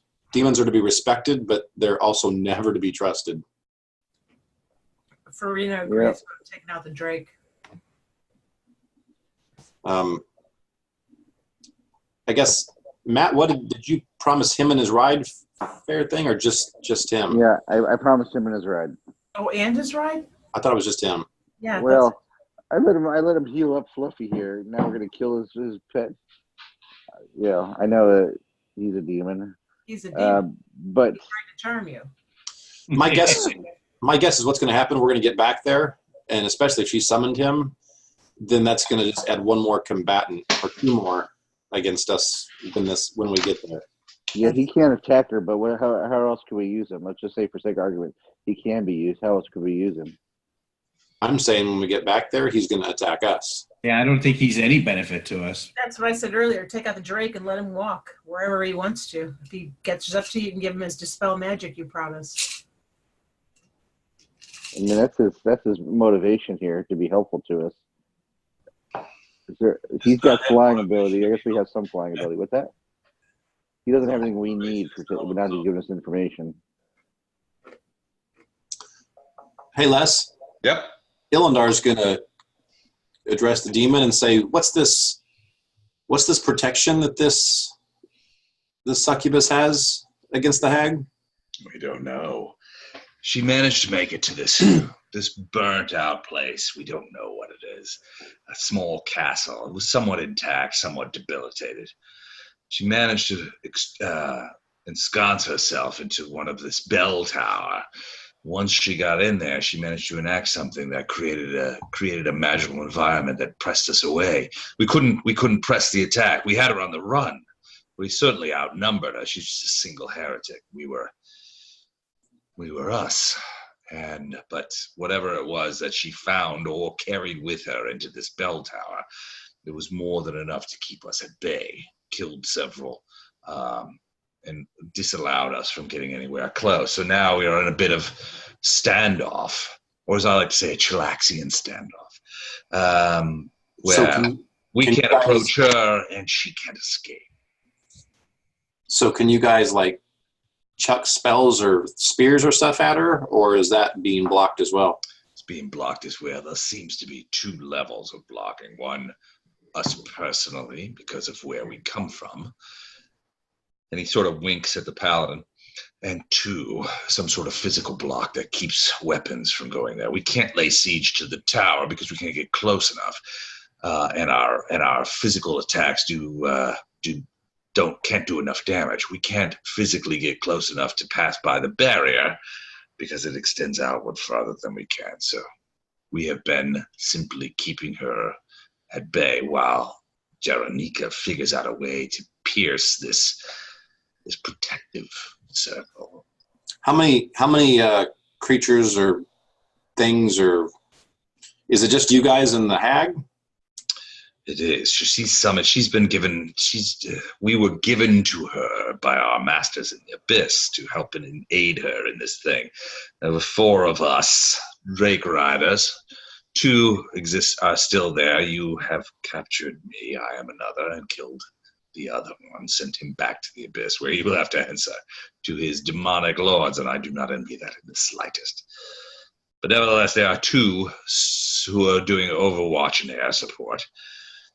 There are other creatures as well. One of Discari's disgusting insectile creatures watches the door. But mostly there are Grimslakes that wander the open pits that exist, feeding on what dead creatures are there and waiting for live meat. And what are these things again? Our name for them is Grimslakes. They are worms, great worms that feed incessantly. They have plates on their backs, ridges that they use to cut and slay.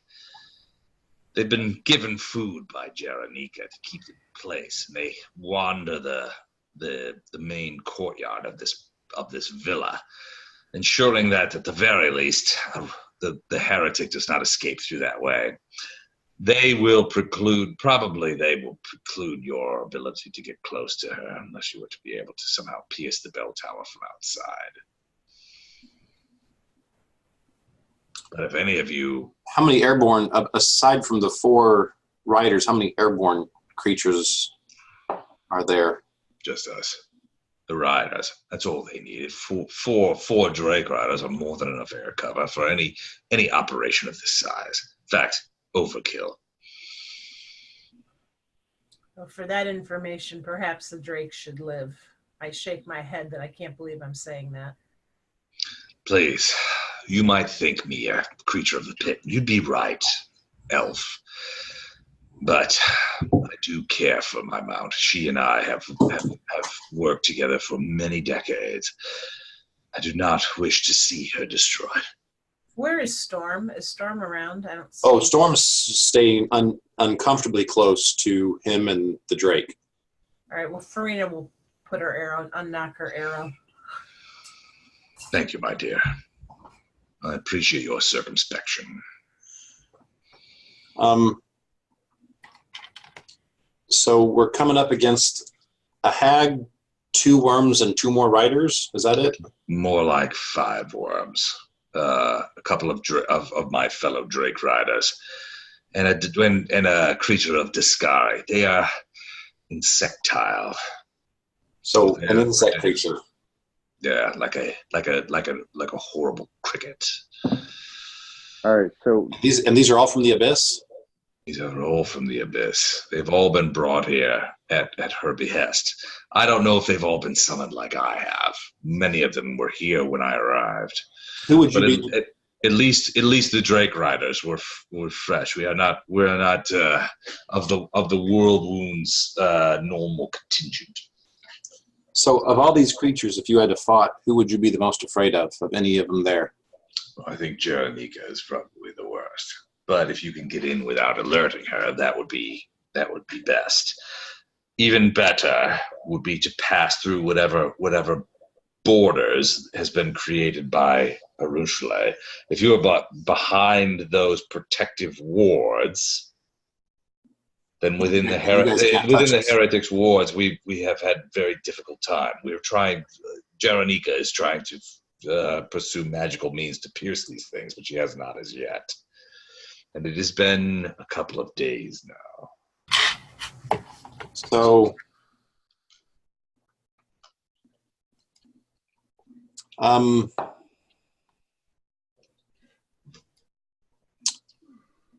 is there a way? You say this is like a castle, almost like a small castle, big manor, like a manor house, as we would consider it in the abyss. A small castle here, perhaps, made of stone, but debilitated. Its weather and abandonment has removed most of the second floor as it once existed, and there is just rubble and and rooms open to the sky. The only things that still have roofs are the bell tower in which the heretic hides, and a smaller tower to the north in which Jaranika has claimed as her own. So is she usually in there? Sometimes she's in there, sometimes she's not. I think she goes in there quite a bit to commune with those who have given her orders, so that she may get fresh insights. She's not an intelligent creature. She is a purposeful one. So she does not debate philosophy. Are there windows in this tower that the succubus is very small and sealed up with stones? You can hear the tolling of a bell within, but you cannot see within. The protective ward ensures that. Is there a way we can get to this tower without, like, from the outside? There's a path from the courtyard that leads up into it. Oh, there's a courtyard? But the door has been blocked. And the windows where otherwise the peals of a bell might protrude have been bricked up long ago. You can still hear the sounds of the bell, but we cannot enter it because of the wards. So you can't get to the building. How close can you get to the building? Not very close, actually. Within 40 feet, maybe 60 for those of us from the abyss who have certain, shall we say, handicaps in this regard.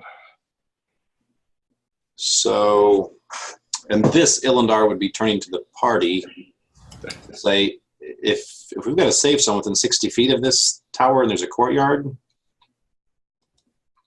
I don't know how many of us can fly or can get fly, but we might be able to just drop right into the courtyard into that safe zone. Well, didn't he say there were two barriers, though? One of them is just about in general. You still have to pass through the actual physical doors of the tower. Problem with ours is that we have never been able to get close to the door in the first place. I just want to get to a point where I can talk to her. And not be killed. Well, you do remember that she was able to talk to you 3 miles away via telepathy. Right, but I don't think I initiated that, so... You absolutely 100% did not. You have not felt her since. So... Not since Fletcher yelled out, incoming. Right. You've not felt her presence. Although she has plumbed your mind, and she does believe you from the point of view of, like, that Dresden has fallen, that you are not evil, and that you are here to help her. Right. So my thought is to get in just, I think if that safe zone goes within 40 feet of that tower, if we can somehow all get there,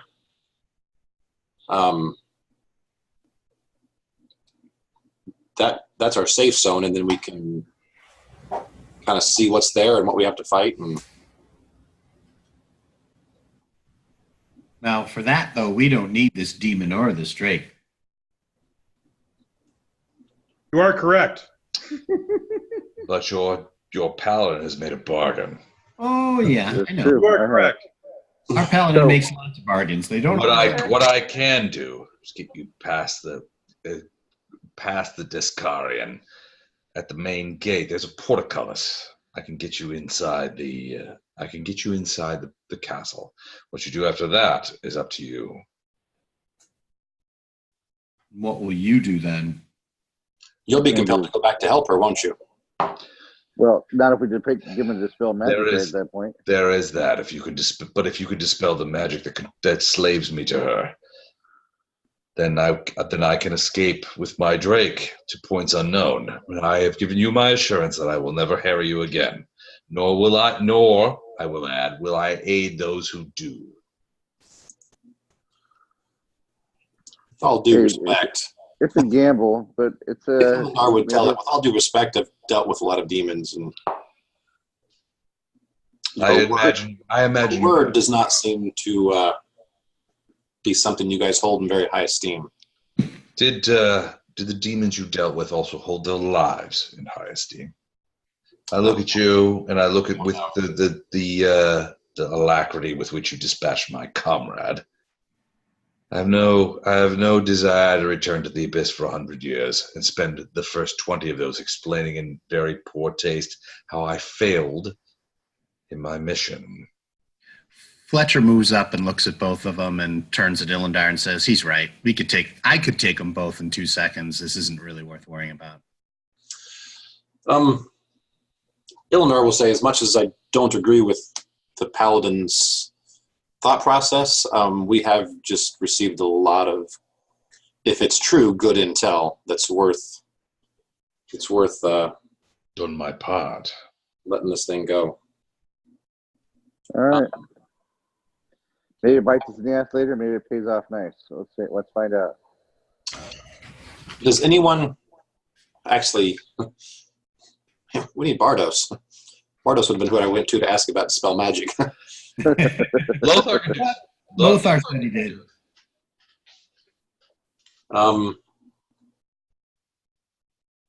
Bruce says he's still alive. He is. So Brute says, yeah, he's still alive. Oh yeah. Hey demon, you seen our pal Bardos, robot dude? So he's like, there have been no creatures brought here. We followed the heretic here. She boarded herself up in the tower, and we've been here ever since. I've seen no robots or anything like that.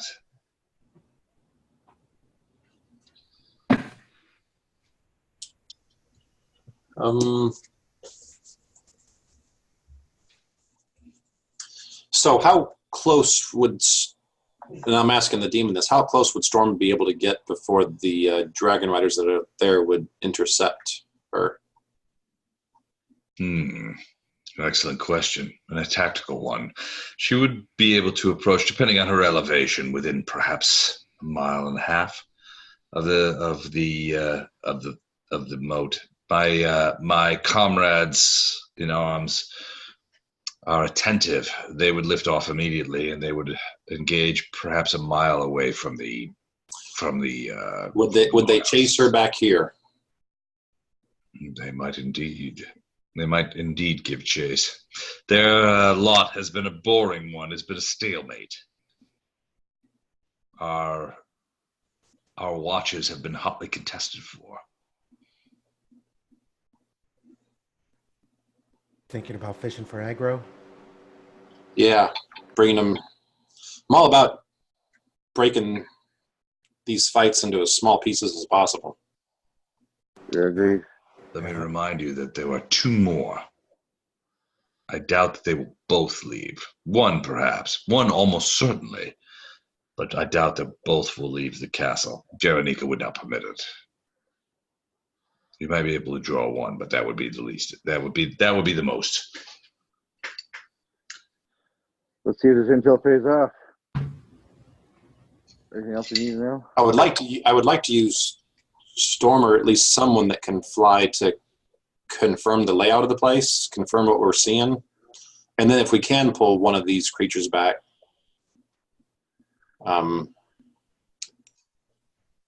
These guys are kind of cocky. Maybe an ambush.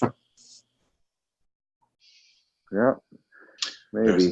There's not so many creatures there as you might expect. Two of my fellows the Discari at the gate and the Grimslegs in the path. The Grimslegs are unintelligent animals, and Jaranika herself. Now, Jaranika is no fool, nor is she without power, but it is not numerically a huge foe.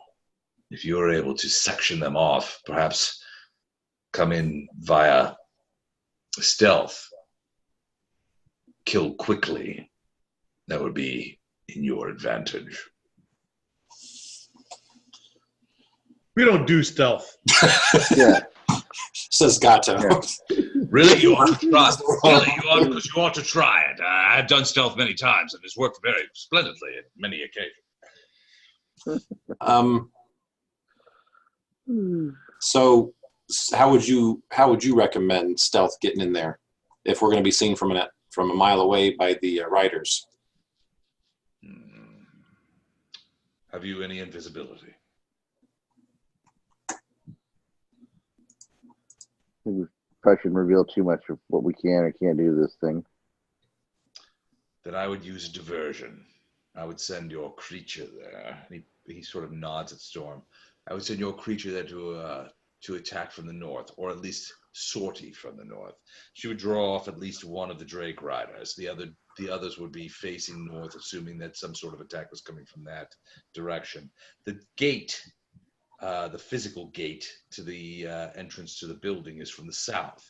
Well, everyone had their eyes turned to the north, watching these dragons fly a dogfight.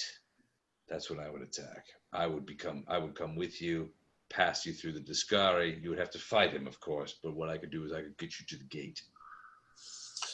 I could use Storm to do the diversion, because one of the abilities I've got now is I can call her to my side instantly. So I could have her go up, get their attention, be on full defense, get them as far away as she can lead them until we're right in there ready to fight, and I could instantly call her right back to me. What I can tell you, if you are able to kill Jaranika, that will release the control that she has on both me and everything else that exists there. If you were to kill her first, or kill her at some point, all of the creatures that bedevil the heretic would be dismissed, and none of them, I can assure you, have any particular interest of staying here in the Whirlwind. So how do we get? I guess we go in the court. Is the courtyard close to where the hag is staying? Courtyard is close to where the heretic is. Hag stays further back. She's on the north side of the castle in the other existing tower. It's the only other place with a roof. Easy to spot. But we'd have to fight through the worms and the insect. She has defenses. If you were able to come in via air, that might help. But she does have defenses. But yes, you might have to fight the Grimslakes.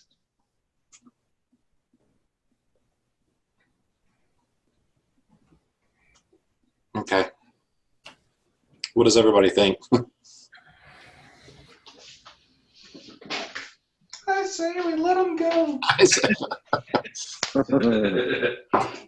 Really sounds like that gingerbread man. Yeah, Les is That the creepy gingerbread man. gingerbread. yep. My beautiful gumdrops. I thought you guys were going to say I sounded like Mr. Bill. Oh no, don't do that. Creepy gingerbread man. I mean, we got some solid intel here. If this pays off, it was worth the price of admission. We can't trust this creature. I understand that, but he has some incentive. I have some incentive to keep him alive until we get what we want. The other plan is we cut his face off, throw it on Gatto. He rides the Drake in, and then when he gets close to Jamaica, he does a backstab on her. Of course, that would be wrong. I'm sure the demon Gatto and You the slap the paladin and say, "You're a paladin." Oh, right. Sorry. Just kidding, Bob. You know, that fun abyssal humor. The planes are affecting my humor in the same ways. As an abyssal, I appreciate that gallows humor that you guys are engaging in. Well, you should hang out with us more often. We'll get the hag as the basic takeaway, right? So if we could get in and get instantly to the hag.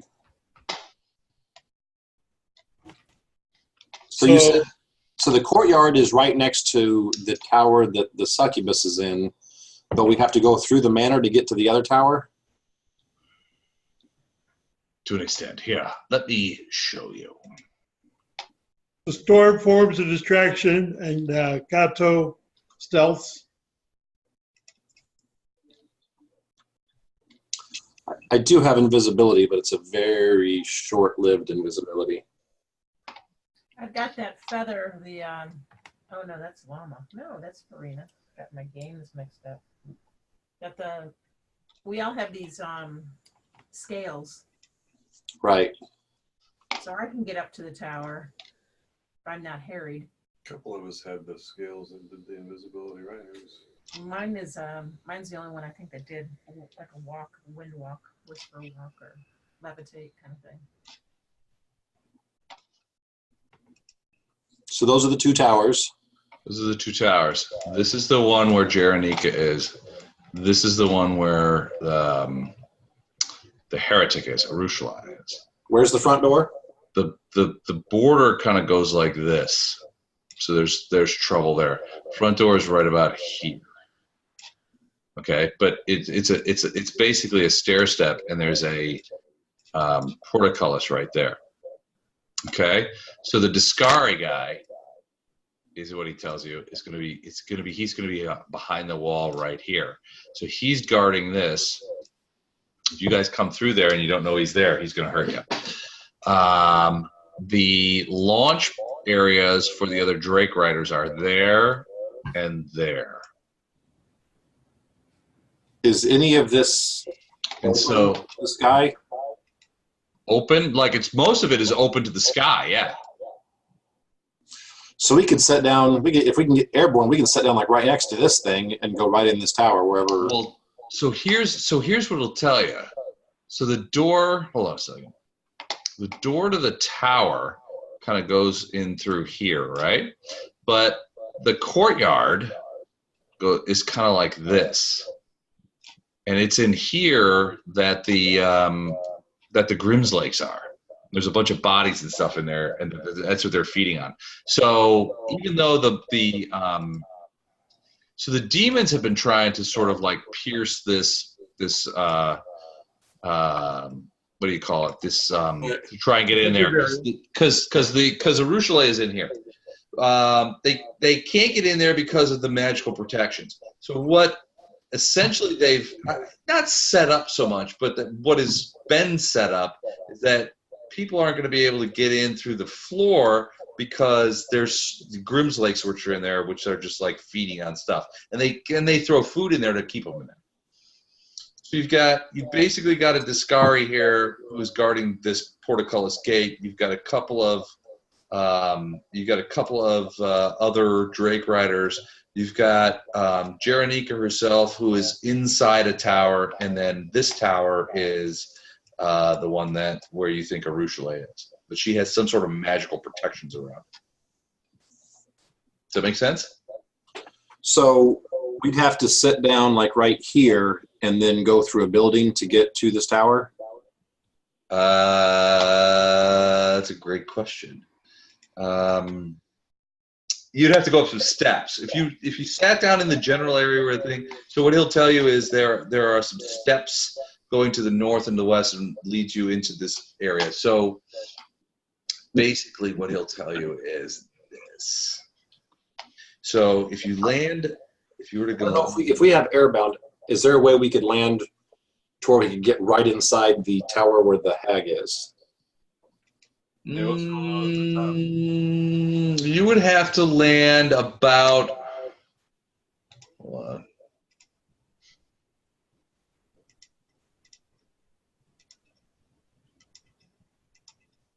Hold on. You would have to land about here. So there's a covered thing that goes into the room where she is, into the tower. that you would have to go, but you would have to land around here. The problem is that there is a Drake Rider right there. Maybe that's where we use Storm to pull that Drake Rider off. Right. But we just have to have another way to get us all in there via air.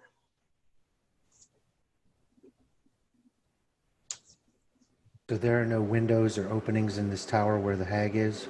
None. No Rapunzel like moves you can do for us. No. There's no openings. There's a door, but it's also shielded by another door. Otherwise, it's covered by 10-foot thick stone, 5-foot thick stone.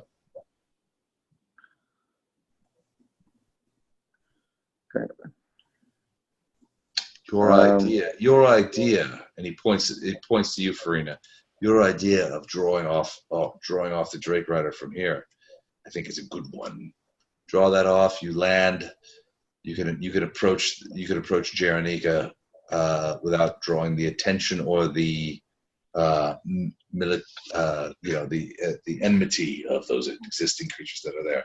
Most of the creatures that are there are waiting to see. They're waiting to see if Jaronika can come up with a way to pierce the heretic's protections. She has not yet. It's been 2 days. They're growing bored and they're growing restless. If you really give them sufficient provocation, I think you could bring those Drake Riders off their perches. Okay, so we're going to send Storm to this side of the castle to try and get this guy's attention, pull him off. Do we want to actually have her pull that Drake Rider back to us and try and slay it, or do we just want to have her get it as far away from as possible? And then us. I'd say try to slay it, given how few opponents we have. Yeah, if you can kill everything one at a time, it's easy peasy. Yeah, it shouldn't take too long to take care of that if we get it to us. Okay. We can ground it again. I cannot, I'm sad to say, be a part of that. Jaronika would know. Didn't think you could. Jaronika would know. Are you able to look the other way? Of course. I have no particular love for these for my comrades. I'm just worried about from a magic perspective. In what sense? Can I fight off Jaronika resolving from my intelligence what I've experienced? Yes, of course. Okay. I can shield my mind from her. She is a blunt instrument. She has no elegance. She has no elegance.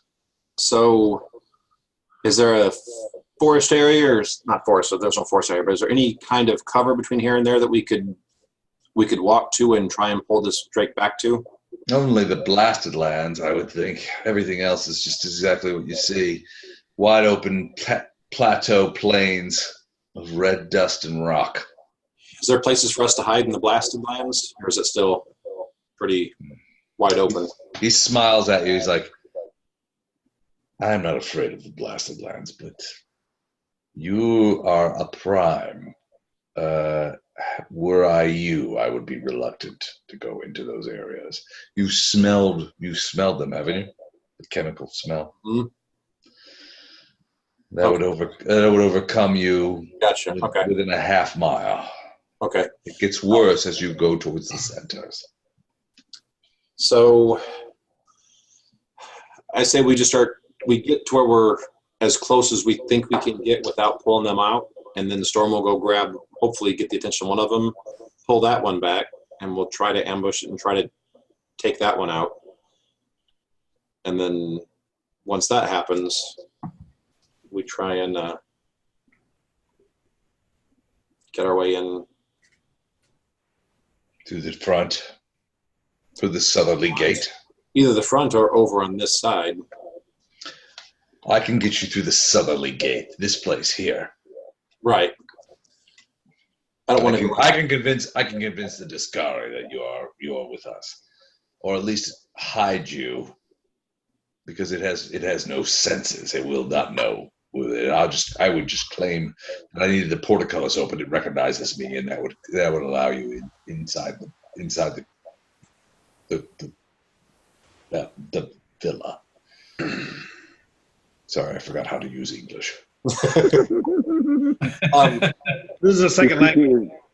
I'm sorry? Your culture. It is a second language to you. It is the second language. My first is we- Infernal.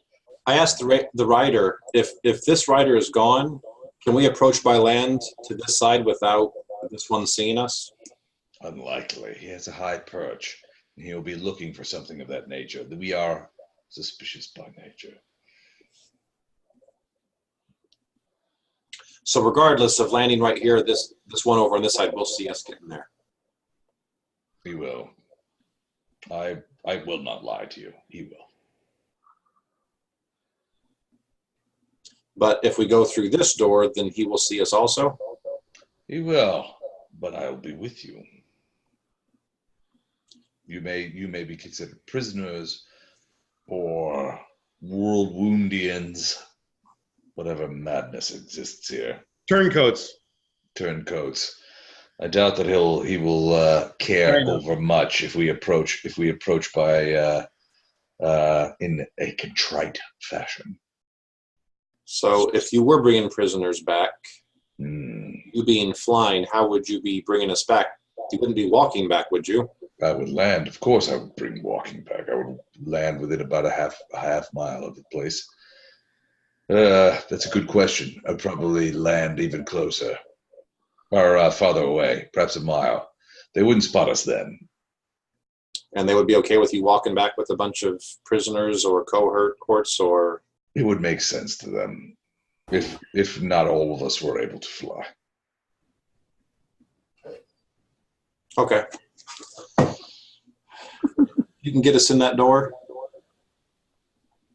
without these two attacking us. If we can get to that place quickly, then I can get you in the door, but then I expect you to fulfill your part of the bargain. Spell magic. okay. I want to be released. The first thing that's going to happen is we're going to take out the hag. Because if we can take out the hag, then you don't need to dispel magic. I will be returned, though. Kind of wish to stay here. Yeah, it's vacation zone, I know.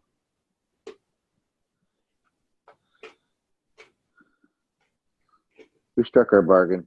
I struck our bargain for us. I shouldn't say we. It was sort of a impetuous moment there. Let's get you inside. Then we can sort out the details. Agreed? Yep. All right. What do you want to do? So you see... See, that's the most dangerous spot.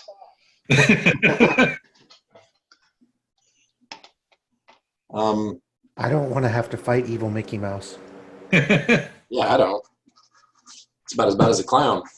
Dan will probably he'll turn him. He's like, come on, let's get him. He's been on Mickey Mouse's side for a long time. He's had this coming for 25 years. He's got a broom. Okay, so What's the plan? this is a good plan as long as this demon's motivated. He seems to be. Yeah. He's been pretty forthright. He hasn't hesitated giving you guys information. The information seems to be good. As far as you know, he's not making any of this up. Now, you haven't done any sense motives or anything on him, so he could be lying his butt off. But I was about to say, have I been close enough to do a sense motive? sure, give me one. Just during conversation. Yeah, that's what you gotta be, is just conversation. I'm doing a sense motive too, because you know everyone can roll a natural 20.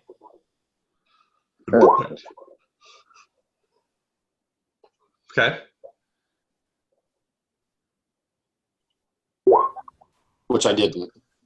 So, Ilindar, you with your drow sensibility seems to be bought in completely to this plan. It's like, this guy's totally on our side. It's nice to be working with demons again. Lothar, you're a bit more skeptical, but as far as you can tell, and frankly, in your limited experience with demons and trying to figure out what they're talking about, This guy seems on the up and up. He's been forthright. He has not hesitated. You don't see him doing that kind of body language that says, I'm lying, like looking up to the left and that kind of thing. He's not doing that. He seems pretty sure of himself. And the vibe you get when he speaks of Jeronika is that he does not like her. And frankly, he's a bit pissed off that he's been brought here in the first place. But now he wants to stay. But now he seems like he wants to stay. So maybe he figures if he can, think like a demon, right? He severs himself from his summoner, but he's out here in the world wound. There's various random places that he can go to try and, raid and get some stuff and things like that. And maybe, get some slaves and stuff like that. A Drake rider out on the town without any particular any boss is going to maybe be able to do well for himself, especially, before he goes back to the abyss. Maybe he attaches himself to some of the armies to the south. Maybe he finds some treasure. It creates opportunities. Maybe he comes to Ioma Day and says, "Hey, I've been thinking about this," and I think the succubus has think about switching sides. Another heretic in one book? It's impossible. All right, Bob. Don't do us dirty. All right, what are you guys gonna do? So is that a consensus? Is just go in the front door and let him get us in, and then we'll discuss him, and then we'll. Let's not all eggs all eggs in one basket, just in case that we've bought in too much and it's a trap somehow that we're not aware of. So, what can we do as a contingency plan? I go for the Mickey Mouse space, whatever that plan is. So I would say plan A is everything goes as planned and he's been trustworthy. We get in here, we make a beeline for the hag and take her out after we dispel him. If he does turn on us, then we make a beeline for the safe zone. I say we build a pool with like a secondary pool underneath it. Maybe put a little bit of landscaping in this area right here. Yeah. Let's go get a good shrubbery. And then steps on this side. I'm thinking. Yeah. Oh, don't forget topiary. Every evil guard needs topiary. I'm definitely forgetting the topiary. Don't forget the fountain right here.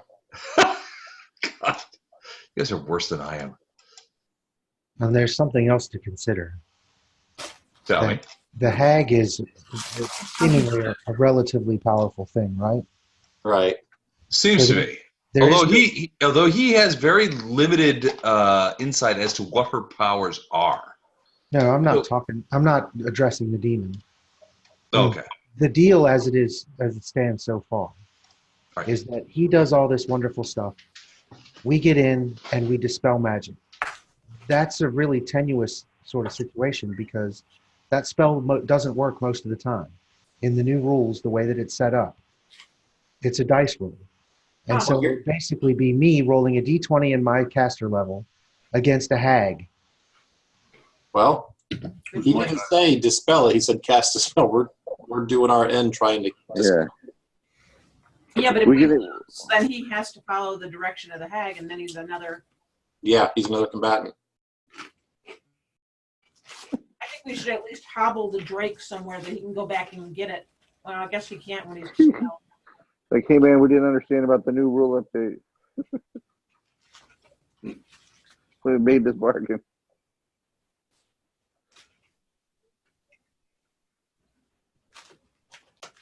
Because up until now, I haven't made any bargains with a demon.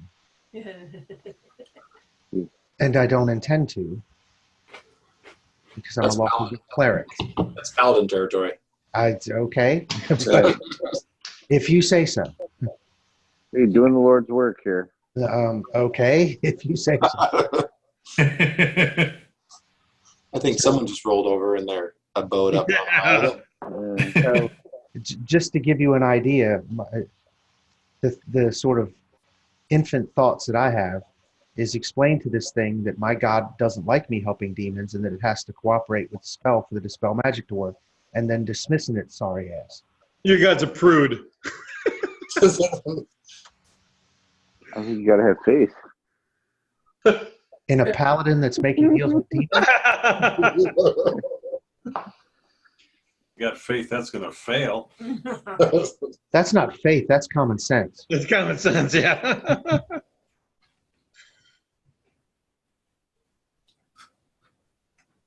Where'd Beth go? Well, do you have a better plan? He's back. I'm back. I had a tinkle. Well, no, I don't think at this point it's a matter of whether it's a better plan or not. It's just a matter of, are we going to be able to accomplish what we've said, or at least what the paladin has said we'll do. Right. Okay, Plan if it fails.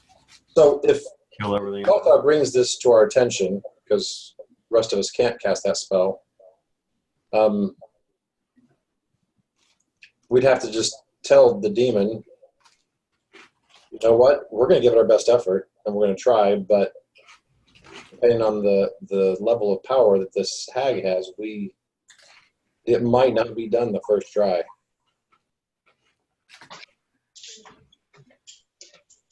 So what you're saying is that you cannot sever my relationship with Jeronika.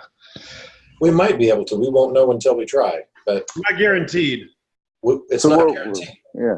So what we're saying is that there was a rules update that changed how the spell magic works, and So he will actually look at Flashheart and say, this is not part of our deal. hey, Okay, so here's the deal. We can do it eventually, Right. but there's an element of it might not work the first time. What if we bind him the first time? Bind him. That way he can't cover his mouth. Does she Bind me. telepathically? Does she control him telepathically? No, she controls me by the strings. Have you traveled the plains? Have you summoned anything? I might have a little bit of experience in that area. So he'll say, Drow, you know, when you summon a creature or when a creature summons you, there are these inextricable links of ley line, of force, of magic that come through and pierce the multiverse, and bind the creature to the summoner and the summonee to the summoner. So how is it you haven't killed us now? Those I mean, how Those ley lines bind me to her, but they do not slave me to her. So if you'll have patience and let us bind you so we can be confident you won't betray your word, we'll continue to hack away at trying to release you. Well, it's a matter of trust, isn't it?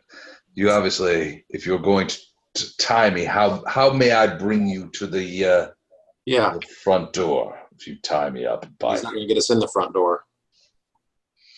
I certainly won't be able to pass through there with my wrists and legs and mouth bound. The Discari, the creature of Discari will know. Could be a sex thing. No, I've tried that. It wasn't there. not your bag. Got one of those zipper mouth masks. It was awkward. That's all I We all take a minute just to. You may bind me if you wish, but Realize that. you'd be better off catapult me over the wall than trying to get me through the gates with the Discari watching. Okay, new plan.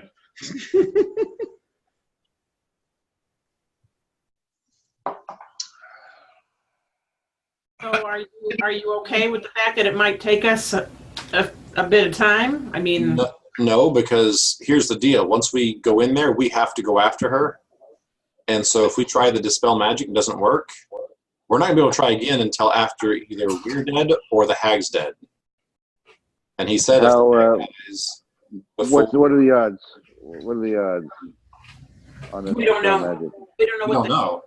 is. Is it against her DC versus our DC? Pretty much, yeah. Yeah, basically. There are two options for it. Targeted dispel would be to try to dispel whatever's on him. The DC's 11 plus the spellcaster's level. So if the hag's a 20th level caster, the DC would be 31, and it would be against a D20 plus my caster level, which means that I max out at 27 if I roll a 20. So what you're saying is that you cannot, if you think the hag has a 27 DC, you can't sever this. I'm assuming you're not talking about this in front of him. No, No. this is just with the group. But if the DC, you're for the saying you hag- can't, you don't have the juice to dispel magic if the hag is of a certain level of caster. Correct. If the hag's 10 levels higher than us, it's impossible. It's natural 20 only. There's another version of it that is a targeted dispel to specifically end one spell. So I could try to target specifically the summoning spell that affects the demon. Okay. But then the Alright. caster level check has to be equal to or higher than the DC of that spell.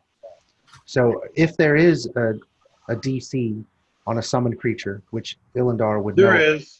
Yeah, there is. then That would actually be your better choice. I would That have would to, be. I would have to try and beat the DC of the summoning spell. So that might be a lower number. So when Yeah, are would you you- talking about like enacting this? Like right before you go in? Well, that's He's wanting what to we're get trying it. to figure out. Well, Well, I'm the- thinking, based on the map that you drew, this would be once we're through the gate, past the Discari, past That's the point he would want that to happen. past the two riders on the wall, and into the bottom level of this tower where the hag's at the top. Right.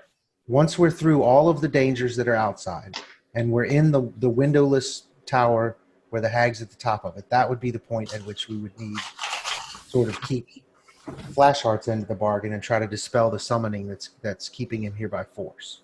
Right. What he will tell you is that he will not be able to like help you attack those guys. If you have to kill some guys on the way in, he can't help because his binding to Jaranika precludes. Yeah. Right. No, the point is he's supposed to be able to walk us through all of that without a fight. That was Right. what he was offering. Theoretically, yeah. So if he can Certainly get the front door. if he can get us into the tower the hag's in,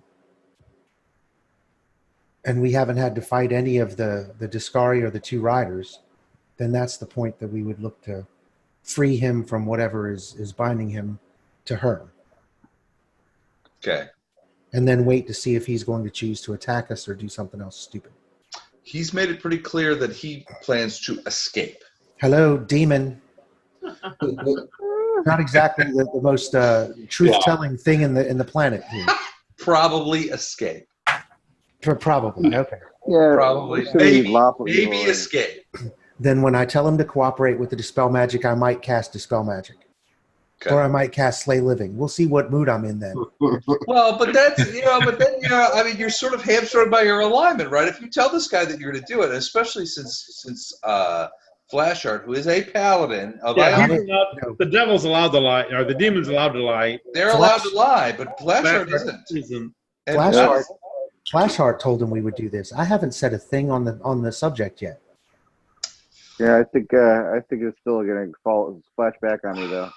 But at the same time, if Flashheart said he was going to presume upon his fellows, My word is bond. Iomade would consider his word as bond. So if you were to go back on that, you're sort of bound by what he said. To the extent that if you say, well, Flashheart's a jackass, we're not doing what he says, he has laid his reputation on that particular line. He might lose his paladin abilities. Right. Yeah. Collective responsibility, as it were. So Now, making Rassel may not give a shit, but deals with demons doesn't cause a loss of paladin ability. But if I don't want to do, that would make him lose his paladin ability. Hey, Yeah, Les. it's all. I think his heart's in the right place. Hey, Les. Got a question, Les. Spent too much time in California. If you were in Nevada, it would be different. It would be very different. Yeah, Utah. Hey, speaking of, I want to mention this. I may be headed down to Houston, not very long, maybe a couple of weeks. Oh, nice. If I do get down there and I have some time, you want to grab a beer or something? No. He's like, that'd be nice. No. Yeah, that depends on the outcome of this. No, I was going to say, would a rascal Yeah. allow that? no. Here's the thing. Houston is literally huge, so it is possible that you could be in Houston and be 2.5 hours away from me. So Really? yeah, everything in Houston. Houston is an hour from Houston, is the saying go. So Holy shit, dude. Hilarious. you let All me right, know well- where you're going to be, and Okay. then I'll be able to figure out if I can make it to where you are in a reasonable semblance of time to have dinner or a beer or something like that. Okay, sounds good. I'll be locked on my shit, and then I'll get back to you. Yeah, because All right, cool. it is a really big city. So Damn, that's big. Okay. Les, I've got something that's not in the rules, but I'm looking for your. That could be trouble. Okay, so here's the deal. Okay.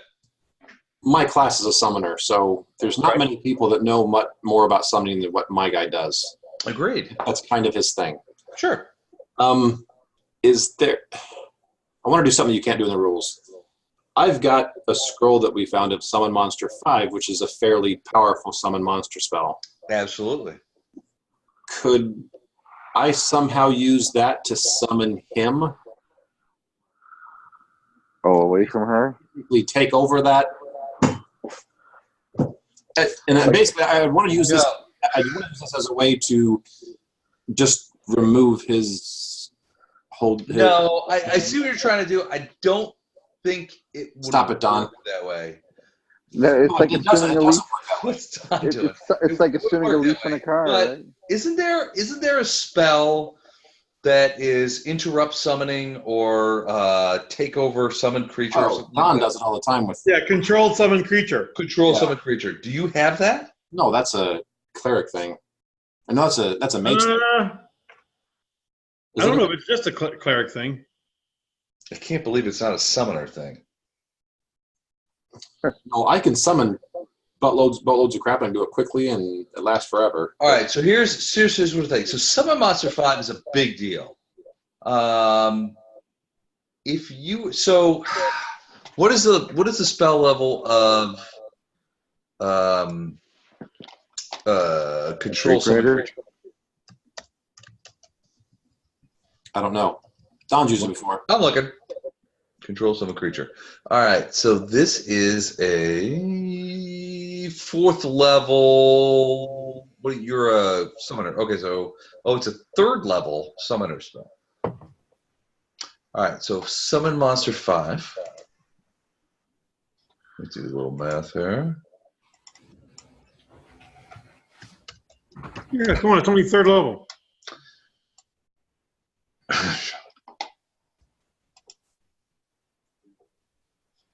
Summon Monster 5. Can we assist on that? Is there assistance? There isn't, is there?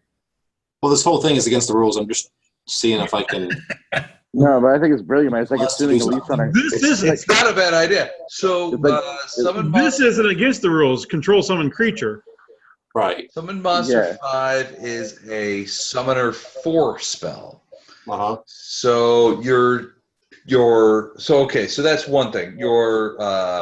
Your scroll is a larger spell level than the spell you're trying to cast. Mm-hmm. So in my opinion, trying to convert that would be a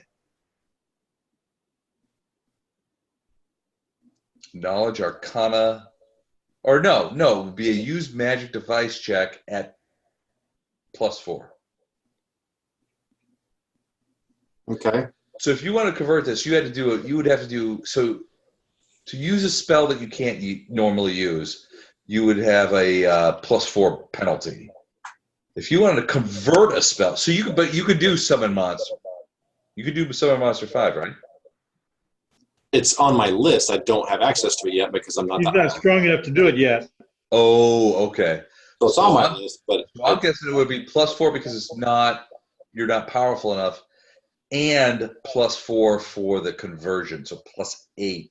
So if you were able to do a use magic device on that scroll at +8 and defeat the DC that I have in my head, 91. which is 1,000. No, no, it would be relatively reasonable. It would actually probably be close to something that it's connected to the. If you've got a DC and you're going to add 8 You to might it, be able to break it.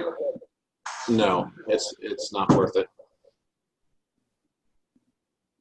I've only got a plus. Hang on. Yeah, I've only got a +8 use magic device. So if you're already adding 8 to my, So it's so you're at well, 0. I'm at 0, just trying to make DC without any bonus. All right, hold on. Just let me take a quick peek. So What? I was just trying to think of a guaranteed way to get this guy loose of that. Bust it out? Yeah, the summon nature of my class. Caster level in this case. And you're at 0? I'm starting at 0 trying to be. So yeah, it would be possible. Not that likely. But not fucking likely. So, okay, never mind. Okay. I think if we try it and it doesn't work, we've upheld our part of the bargain.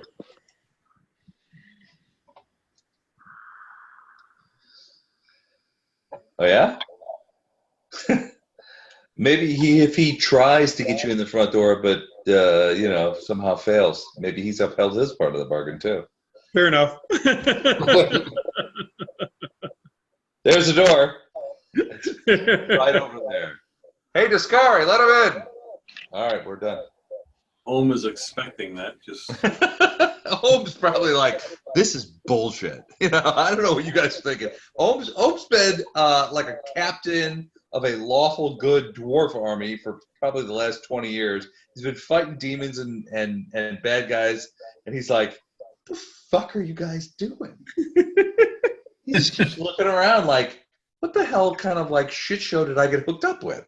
We got paladins making deals with demons. We got people wanting to, like, we got drows over here. We got crazy people over there. What the hell am I doing here? It's definitely a Mickey Mouse operation. that's spit shining with ink, man. It's definitely a Mickey Mouse operation. You guys are like, it's like those. It reminds me of what's the short? Predator, where they all sort of like all different. They go into the jungle and they're like, we're all like different guys, but we all have different strengths. And the Predator starts eating them, and everybody's like, holy shit. It's kind of what I figure what's going to happen when you guys attack the. Yes, please remember we are unwilling participants. Yeah. We are FUP. All right, so what's the plan? So our deal's not going to work because we can't guarantee we can uphold our end. So you're not. I'm assuming you're not saying this in front of the guy. No. No. So he's like off in the distance. Yeah, him and Flashheart are off talking somewhere. Well, no, I'm not saying this in front of Flashheart either. So this isn't actually a good question. What do you guys? I mean, are you guys sticking close to this guy? You guys, I mean, what are you guys doing? I mean, Storm isn't going far from them. All right, so how far is she? How close is she going to stay? I mean, is she going to be like right up their rumps, or is she going to be like 25 feet away? 15 feet of them. Okay, so she's like mulling around. All right. What about the rest of you? You guys go out and you make a campfire and you kind of like hanging out. Are you guys camping out here tonight, or? No. Just some marshmallows and. Yeah, I already told our new friend that we're a half an hour out. Yeah, so we kind of need to get moving one way or the other. Yeah, It's close. Let's. I mean, I think we're running out of time tonight, but we can get to strike distance and be ready to execute next time.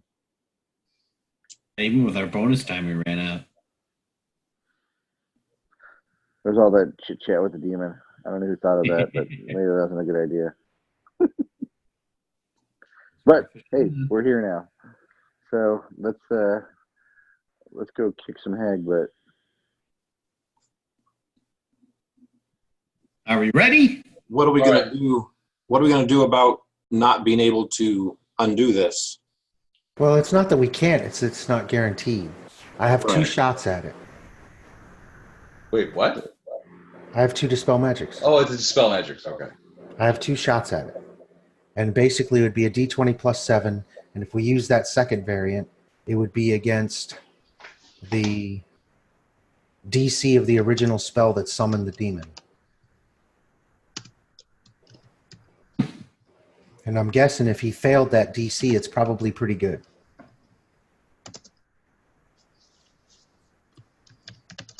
Okie dokie. So we're just going to omit from this guy that we might not be able to do this? Because I'm pretty sure that's going to make him an immediate combatant. Well, yeah.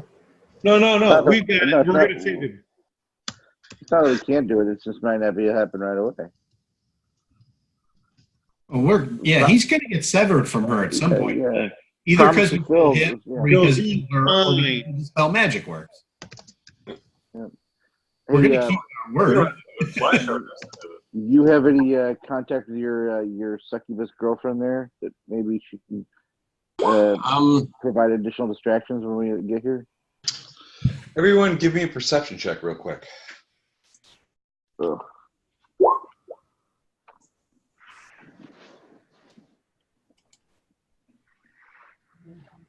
Everybody?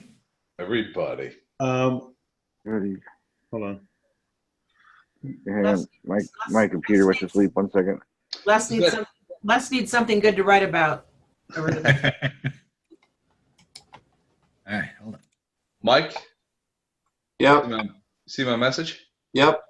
Okay. That's 13 for Ohm and 35 for Farina. All right. Farina, Lothar, Fletcher. Anybody else feel like rolling a perception check? I will. Just my computer fell asleep, so I'm opening up right now. Gotta know. Come on. You can go without me, and I will.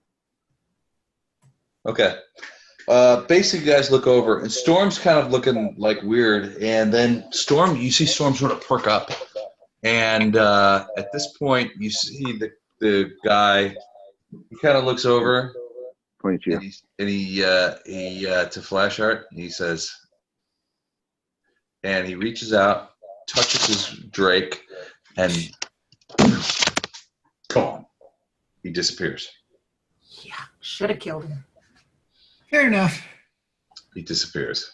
Duh. Hey, I promised him I would fall into the abyss. Not taking that lightly. All right. Storm is kind of like stomping around like. How is that possible? He can do that. He's got some kind of teleport. So from yeah, I mean you don't know, but I mean it smells like a teleport. It looked like a teleport. Could have been a summoning against his will. No, it didn't. You didn't get the vibe on that. No, he did this, not whoever was controlling him did this. Yeah, you saw him sort of like and pop the teleport. All right. You get the impression that he teleported away. So we're back to 3 riders there, and they know that we're coming for them. If he went straight back there, and you guys are still about 3 miles away. Yeah. If he's filling them in, that's trouble. But if it's true what he admitted to you guys, that he had no desire to do any of this, he had no desire to be part of Jeronika's army and was recruited against his will, maybe he didn't go back there. A lot of demons can teleport at will. I say we believe him. And maybe he thinks you can defeat. So he's got to figure it this way: if you guys kill Jeronika, his bond is broken. If you guys get killed by Jeronika, he's escaped. And he was just taking the roundabout way back. Yeah, but if he gets in our way and we kill him, then his gambit was all for You naught. see him again? Yeah, maybe. I say we go with, since we can't get the element surprise to get inside, I say we send the Storm up to grab the attention of one of the riders, get them back to us, and we Make a deal with that one. No. Yeah, we make a deal with our blades. Wow. We make a deal with our blades.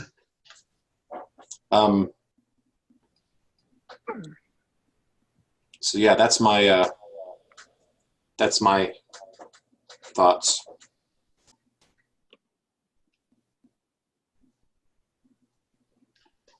Okay. You want to do that? I think it's the best we have. We get to about a mile and a half out, and then we enact that plan. Have her go grab one, try and bring him back our way. On the Think upside, she's going to you be can enough always of a get the- distraction? I mean, they're saying there's at least 2 Drake Riders, maybe 3 now, but one of them's like, I mean, even when this guy teleported away, both him and his Drake were grievously injured. Right. So he's not going to be as much of a threat. Not in the If at all, maybe he's just going to hang back and see what happens. Maybe he's waiting for us at the doorway. We're better off fighting those 3 a mile and a half away than right doing it with everything else. Yeah. So I said we get to a mile and a half, and I'll send Storm to see if she can bait someone to coming back our direction. You guys don't want to do any like air bombing of your own? I don't think we have the means. Yeah, he never gave up his Drake dealer, so here we are with no Drakes again. I'll get you, Bob. So you guys think you got a plan? Sure. Yeah, we have a plan. We don't think we have a good one. No, we got a plan. All right. Tell you what, we are 5 minutes to midnight. I don't know that we'll be able to do anything substantive with the rest of the evening. Why don't we stop here? And then 2 weeks from tonight, we will start the battle. Sound good? What's why 2 weeks from tonight? What's next week? Next week is DICON. Don and I are going to local St. Louis game convention. Nice. So we have a great schedule put out. So Don and I worked on our schedule. So session 1, Fast Scooby-Doo, which session 2, Call of Cthulhu. Oh, love it. Session 3, Battle of Novara, miniatures battle with the guy we've played with before. Another miniatures battle at session 4, Mechs and Monsters. Yep. It'll be fun. We're going to play Scythe at 5, Wingspan at 6, Mysteries of Under Moonlight, which is a Pathfinder Society thing. And then we're going to leave the last section up and see what happens. So it's going to be great. Sounds great. That's on Sunday night? It's all weekend long. Oh, gotcha. Yeah. They'll be It's destroyed by the time you 2 know. sessions on Friday, 3 on Saturday, 3 on Sunday. I think Saturday is our martini night. Yeah. Saturday night is? I think so, yeah. Okay. Remember to take your vitamin C and get your sleep. Concrete is a real thing. That's what I do. All right. That's hard awesome. to shake. Thank All you, right. guys. This is awesome. I had a great time. Thank you so much. We got to kill some stuff. Woo! Good night, all. All right, Bye, good night, guys. Good night. See you in 2 weeks. Adios. Oh, we're off again.